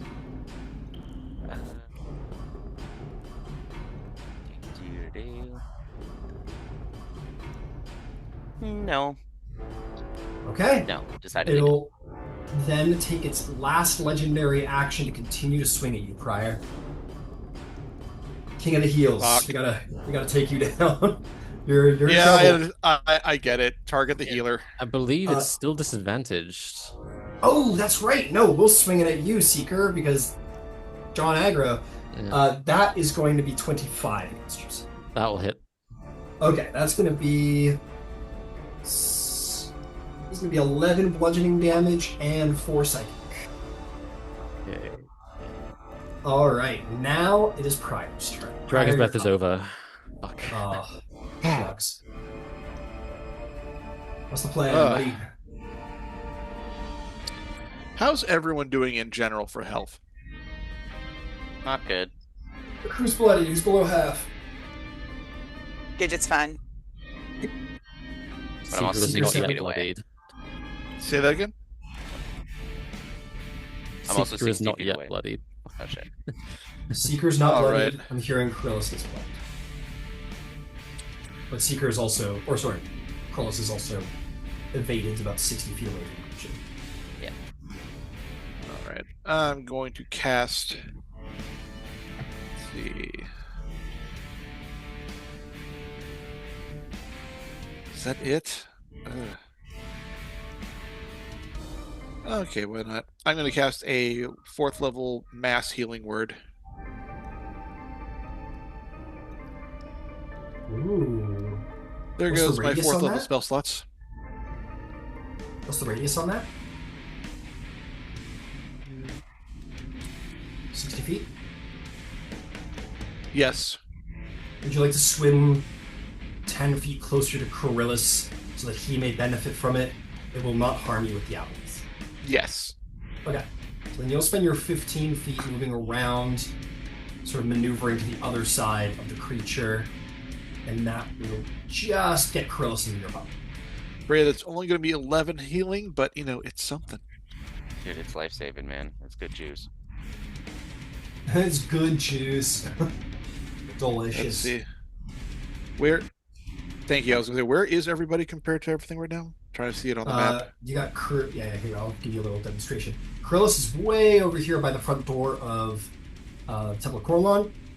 You and Seeker are in melee range of the Aboleth, and Gidget is kind of also in melee range, but sort of under the rock over here. Okay. Can you hit Not the that rest of button that like highlights us? I think yellow. Highlights you yellow? Yeah, there's like a button you press sometimes and it shows the active tokens. Yeah, where I it's don't got know like the what white button it is. ring. No, there's like a button you press and it like puts a filter over the entire screen and it makes Oh, all the this? that one. Yeah, orange. There we go. The DM layer, yeah. Okay, and I'm going to hit it with Sacred Flame again. Beautiful. DC 16 dex save. That is a failure with a 6. Hell yeah. Thank you. 3 damage, but it's something. 3 damage, but it's something. Incredible. Well done. Is there anything else, Kaya? I cannot swim out of its range without bringing up an opportunity attack. Am I correct? Correct. Oh, so what was the mass healing word healing again? 11. 11. Okay. So you want to stay put? Yeah, I'm afraid so. Okay, on the Aboleth's turn. You have bloodied it so that it roars in pain, but mostly frustration. And it is going to, with Seeker glued to the side of it, disengage and start swimming away, having lost interest in the fight. And as it ends its turn there, Seeker, you are dropped off. So my question to the party is this. It took all of this to get it to half health. Would you wish to continue with the battle, or let it return back to its lair? I want to kill it. It's not Alexian. Yeah, it's A, not Alexian, B, it is leaving, and C, it took all of this just to get it to bloodied. So by the time that it probably successfully evades you, you're probably not going to have killed it, unless there's somebody whips out some terrific trump cards in this next round. It could happen. I'd have to like max roll a bunch of Dragon's Breath and kill myself. So Kill yourself or let it go? Your choice. Seeker will begrudgingly not give chase. Got it. I don't know what the rest of the party's gonna do. Yeah, what's the rest of the party gonna do? Well, if our tank isn't chasing, then I'm not going to tank it. Got it. Yeah, no, Is that's. All right, sounds like we're letting it go reluctantly. Yep. Wishing that creature. I find it so funny with D&D parties is like everyone hates it when the bad guy prioritizes survival when they're losing and leaves. They're like, "No, you fucker!" They get so mad. You guys very unhappily, very reluctantly allow the Aboleth to swim back to the heart of Cael Morrow, back to its lair to recuperate in its frustration of battling you guys. The attrition was just too much, and it is no longer interested in trying to fight you. Whatever you players may be feeling, I have to imagine your characters, while we're in this attrition-based battle, are probably like, taking a breath. Finally, the pain ends for a hot minute, and you guys are free of the combat for the time being. All right, should we try to find the preacher man and, I don't know, maybe set a spell? Yeah, that thing is probably going to go back to those thralls that it has and heal itself. It was taking energy from me. Seeker kind of like is just gazing off to where the Aboleth left, and his hands are shaking. Ooh. Not in that way. Like, I know, yeah, I agree. You okay? Seeker just kind of shakes their head. We'll and get him. sort of rubs their throat. And thank you, Gidget and Fryer, for your healing. Ow. Gotta say that. That sure did knock the wind out of me. Ooh. Sorry I couldn't do more to help. It had me controlled. All right, so they do mind control. I guess we should keep that on the list of things these six-eyed things can do. Yeah. We should continue. Let's find the preacher. All right. We continue on your way. Let's see. Swim, swim, swim, swim, swim. Just keep swimming. Just keep swimming. Indeed. Swim, swim all you can. As you come around to the side, you are going to look sort of right and behind the Temple of Coralon. You're going to see a structure over there, which I'm going to tell you all about. You see this building on the verge of collapse. You see small, harmless fish darting in and out of the many cracks in the walls. Would you guys like to go over to investigate? Yeah. Or would you continue on to other structures? Check out some crack. All right. Checking out some crack. Oh, and by the way, any disadvantages or issues you might have had from the Alexian voice in your mind yesterday are gone. Those disappear upon arrest. You're beginning to realize. As you swim over, you're going to see that the walls are covered with faded murals that depict orcs and drow working together to build a city in the heart of a verdant jungle.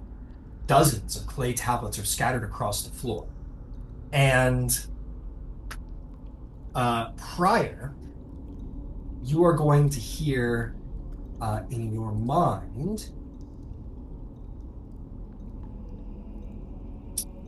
something. You are going to hear, "Why have the gods forsaken me?" And I need you to make a wisdom saving.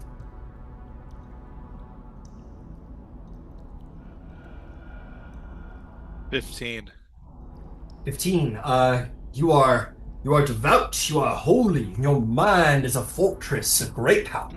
And whatever poisoned emotions might be psychically and residually being sort of expressed by Alexian, the Aboleth, you are a bulwark of willpower, and whatever disadvantages it was going to apply to you does not find you. Yes. So Briar would just say to himself, "Gods might have forsaken you, but the gods are with me." Hell yeah. So with that, you've all approached. What would you like to do?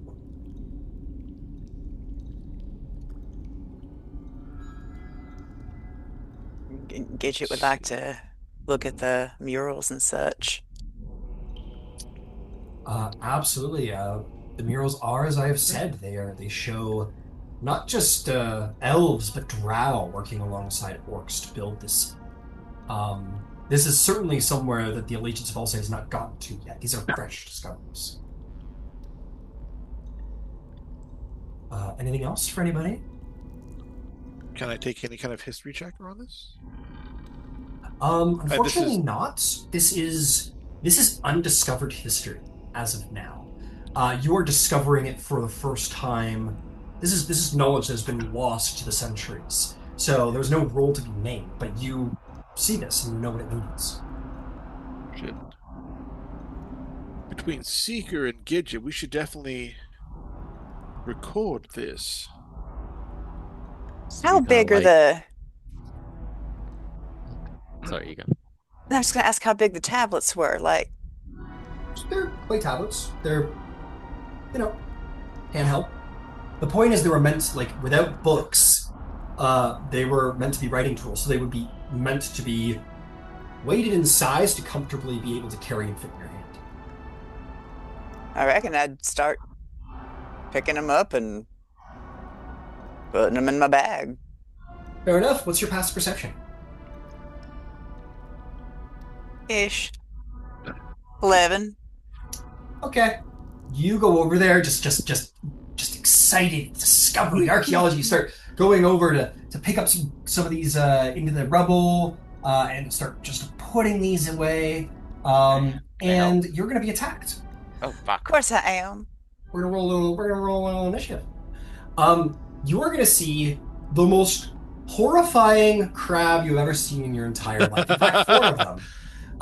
They are about the size of a large dog. These are like deep sea crabs. They're big, but they are blackened. They have 2 sets of pincers. One on the end of their front legs, one on the end of their extended mandibles. They have 6 sets of eyes in the front that are also spikes. All of their legs are covered in spines, and at the back of its, you know how it's like a crab and then the legs? At the very back of its body is basically a toothy maw that opens up, and a long spiked worm-like tongue is coming out with bloody Fuck. teeth on the very end. What the fuck? Isn't that fucked? Isn't that fucked? Look, picture coming in hot. Yeah. Looking forward to this. It's fucked, dude. I was agape when I saw it. Yeah. Here it These is. fucking The crabs. Discord. Oh, Oh yeah, 4 Oh of my those fucking babies. god. They're as big That's- as you are, Gidget. They're as big that's as you are. fine. You're a small creature. They're a small creature. They're as big Not as a you are. friend. Not friend-shaped. It's Friend shape, not friend shape. not friend shaped, not shiny. It's not shiny. Mm-mm. I'm gonna put a very tame, regular crab on the field of battle. Fucked. Just to dull the trauma a little bit. Well, I don't know if I can fucking find anything even remotely similar to what that nonsense. Let me try. They have. Oh my Alexa god, on. that is awful. Awful. Did you see it? Ugh. It's like a sea roach. After the battle, you're just gonna be like, "Hey, did you see the thing that's happening?" Which would be a fair reaction. You prior were looking at the walls, so I'm gonna put you over, like maybe up over here. What was Coryllis and Seeker up to when Gidget went down for the talons? You said there was like a mural as well, right? Yeah, you wanna look at the Yeah. mural? Yeah, Secret just looking at the mural. Got it. We'll put you next to Seeker then. Or fucking prior. What about you? Oh, Coryllis is gone. Okay. No roll legal initiative. Put some crayons on there. I'll put Coryllis with you guys too, looking at the mural. He's probably interested. Okay. Well, these guys will be getting a surprise round. Good news is they won't really die, though. Okay, who rolled a 20 or above?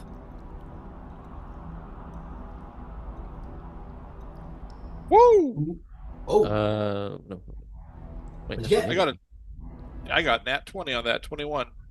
Yui. Seeker, I what'd you got- get? Holy 20. crap. Very nice. What did you get there, Gidget? 19. Very nice. I don't know what Coryllis rolled. We'll just put him between the crab and Gidget because the crab rolled a hot 6. Sorry, these will be referred to as serpent maw going forward. That is fantastic. Ain't they just the best? I mean, not really. Hey, I think we're one. Okay, surprise round coming in hot. It's a little battle music. What'd you get, Coryllis? What'd you roll on your initiative? 21. Nice. 21. We'll put you after prior. Okay, surprise round. Here it is. You would all have your reactions by the time they take their attacks. You all kind of turn and notice in time to be able to react, but not fast enough to be able to take a full turn. So, they are going to use their pack tactics, and they're going to gang up on you, Gidget, as they sort of crawl across the ocean floor to surround you. They will use pack tactics for advantage, and we are going to make a bite and 2 claw attacks against you each.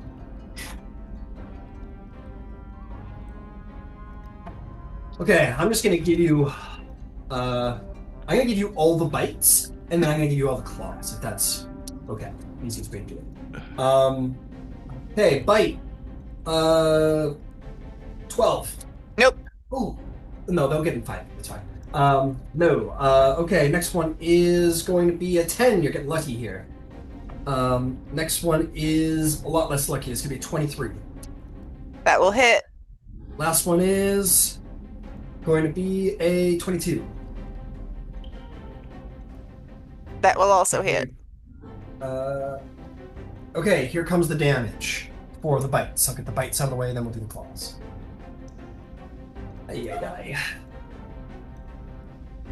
That's gonna be. That was lucky. That was a lucky roll for you, my friend. You don't know it, but you're lucky. That's gonna be 8 piercing damage as the little tentacle thing on the back bites down hard into your flesh. Another one bounces off your armor. Another one bounces off your armor. The last one is going to deal you.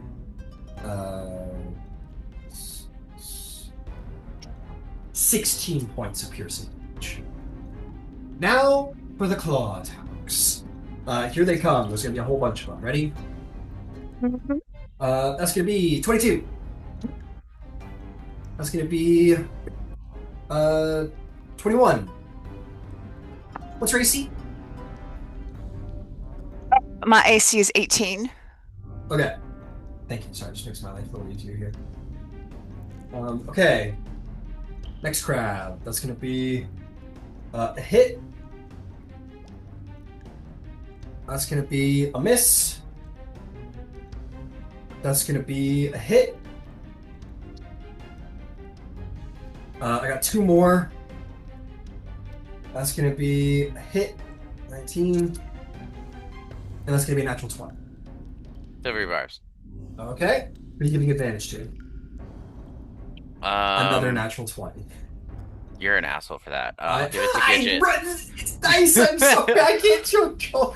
How fucking dare you? That's my friend. Okay. I'll tell you right now, Gidget is certainly down. Okay. These are only D8s at this point. This is not going to be nearly as magnificent damage. So. Okay. Look, just there's a hope and a prayer. Let me try it for you. So that was 1, 2, 3, 4, 5, 6. And then a nat 20. You can handle 78, right? So, No. Okay, no. Okay, you're gone. Yeah, Like, I it's just like- 35 hit points. Got it. Yeah, and once you go down, they're not going to continue to sort of pick at you. They're aware that there's other dangers, but those will not be spent on others just because you realize that they don't seem to be capable of swimming. So they are just going to attack you who's on the ground. Yeah, you guys see Gidget go, discoveries, and go down and do, and then these crabs come out of nowhere while Gidget isn't looking, fall upon her. These tentacle things shoot into her body, and these pincers start just like ripping and just like snapping onto flesh and tearing. And there's like a cloud of blood in the water as Gidget goes limp. That is going to bring us to your turn, Prior. What do you do? Let's see. Swim upwards. Turn around, Stay go. away from the crabs. Away from the crabs. Okay. Do. How are my spell slots looking? Cool. I'm going to cast a level 2 healing word on Gidget. Fair. Do not go into that light. 15 hit points.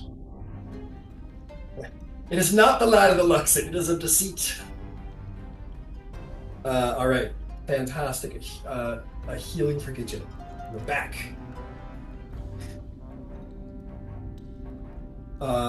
Is there what else prior? No, I think that's all I can do. Like I said, swim away from the crabs, and that's a. You can cantrip. You can do cantrips. It's true. Well, let's see what happens with the Sacred Flame. Dex save 16. Dex save 16. Okay. It's gonna be a 13 to save. Failure. Failure. Roll me some damage. 8. It'll take it. 8. Lovely middle of the road damage. Understood. Is there anything else? That's it for me. That's Everything. Then Krillis, what would you like to do, sir? Hi there. I'm gonna swim in a panicked frenzy. I'm gonna grab onto Gidget and do like a little spin, and I'm gonna thunder step us out of there. Ah, good old thunder step. All right, why don't we put you like right above Gidget so that it hits all the crabs? Yeah, All right, 30-foot that swim. baby girl should not be up front. What's your? Is this a bonus action teleport? It's an Oh, action teleport. You can choose somebody to go with you, right? Sorry. Yes, sorry. I can. Yeah. Okay, beautiful. Con saves, I believe. That is con saves. Yeah. Okay, that's. Has it been a minute? Has my sorcery thing gone down? Oh yeah. Yeah. Okay, that's fine. I'll leave it. So 14. Fail. Less than that. Fail. Whoop.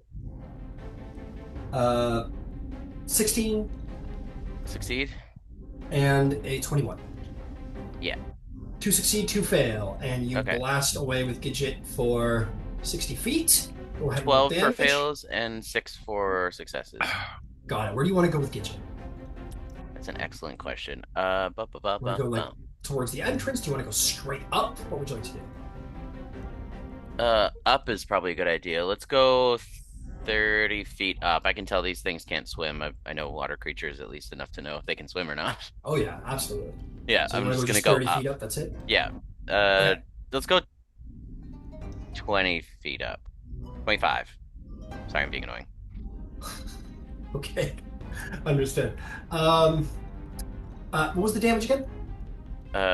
12 max, 6 for half. Got it. And then as a no, that was a spell. There's nothing else. Yeah, that's it. Okay. All right. So, question for you guys, just to expedite things here, especially given the time, is because it is quite apparent these things cannot fly.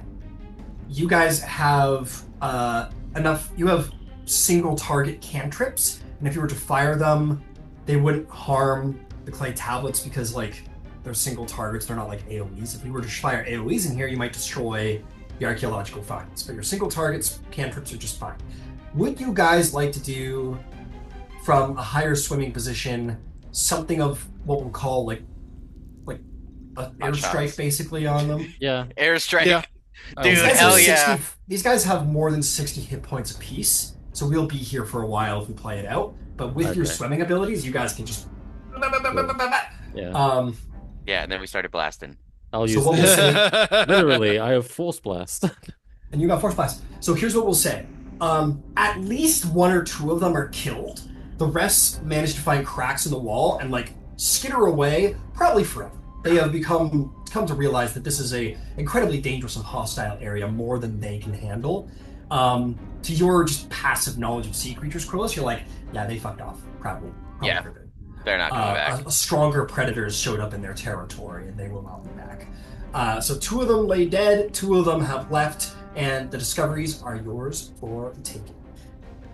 In which I am simply going to say, after which, just to give you a last little what happens with your clay tablets, you go down, Gidget, okay, take 2. You head on down, you spend 10 minutes searching the floor for everything you can possibly find, no check required, you've got time. You're going to find clay tablets. They are written in Celestial. Whoa. Oh, wait a minute. I got great news. Prior, Prior might also have great you are news. descended from those that speak the language, yes? Yeah. You what? We got an angel with us. That- Yeah, I'll also yeah. offer my bag of holding for tablet dispensing. Yeah, fair enough, fair enough. Would you like to read for everybody what you find upon some of these tablets? Yes. What is on these tablets? Then I will say this. You are well aware that this will be of great relevance for your quest to Professor Insight and gaining trust for Professor Insight if you were to hand these in. And these would also, of course, go to the Legions of Allsight. They would be added to the stores of knowledge, knowledge would spread. But what you read here and now in this moment is these tablets are inscribed with prayers and catechisms of the monks of the Temple of Corlan. They read as thus. I know not who will read this, for if I survive, reading it will not be necessary, and if I die, none will be alive to do so. Yet I feel compelled to record my thoughts. The Ruiner and his legions come upon us. The walls are breached, reduced to rubble by the one-eyed god. Thousands have already died, and thousands more will as well, unless I can muster the courage to stop them. Already the people call me Apotheon. I do not deserve the title, but I shall claim it. If calling me a demigod gives them the courage to fight alongside me, I shall bear this mantle. And even if I am to fall in the hours to come, they will honor me by letting the sacrifice fuel their fight against the betrayers. To that end, may the memory of this day never die. I will post that on Discord. And with these authentic words from the living demigod Alexian the Apotheon, we will call our session to an end. Right on. That was cool. Gidget would probably apologize for her enthusiasm and thank you for keeping her from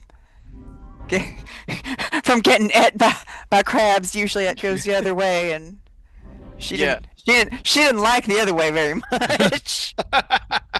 I was a little morsel. I'm a morsel. Just a That's morsel. funny. But yeah, we'll end our session there. Well done, guys. And hey, these are some cool tablets you found. We take a short rest and delicious in dungeon these crabs.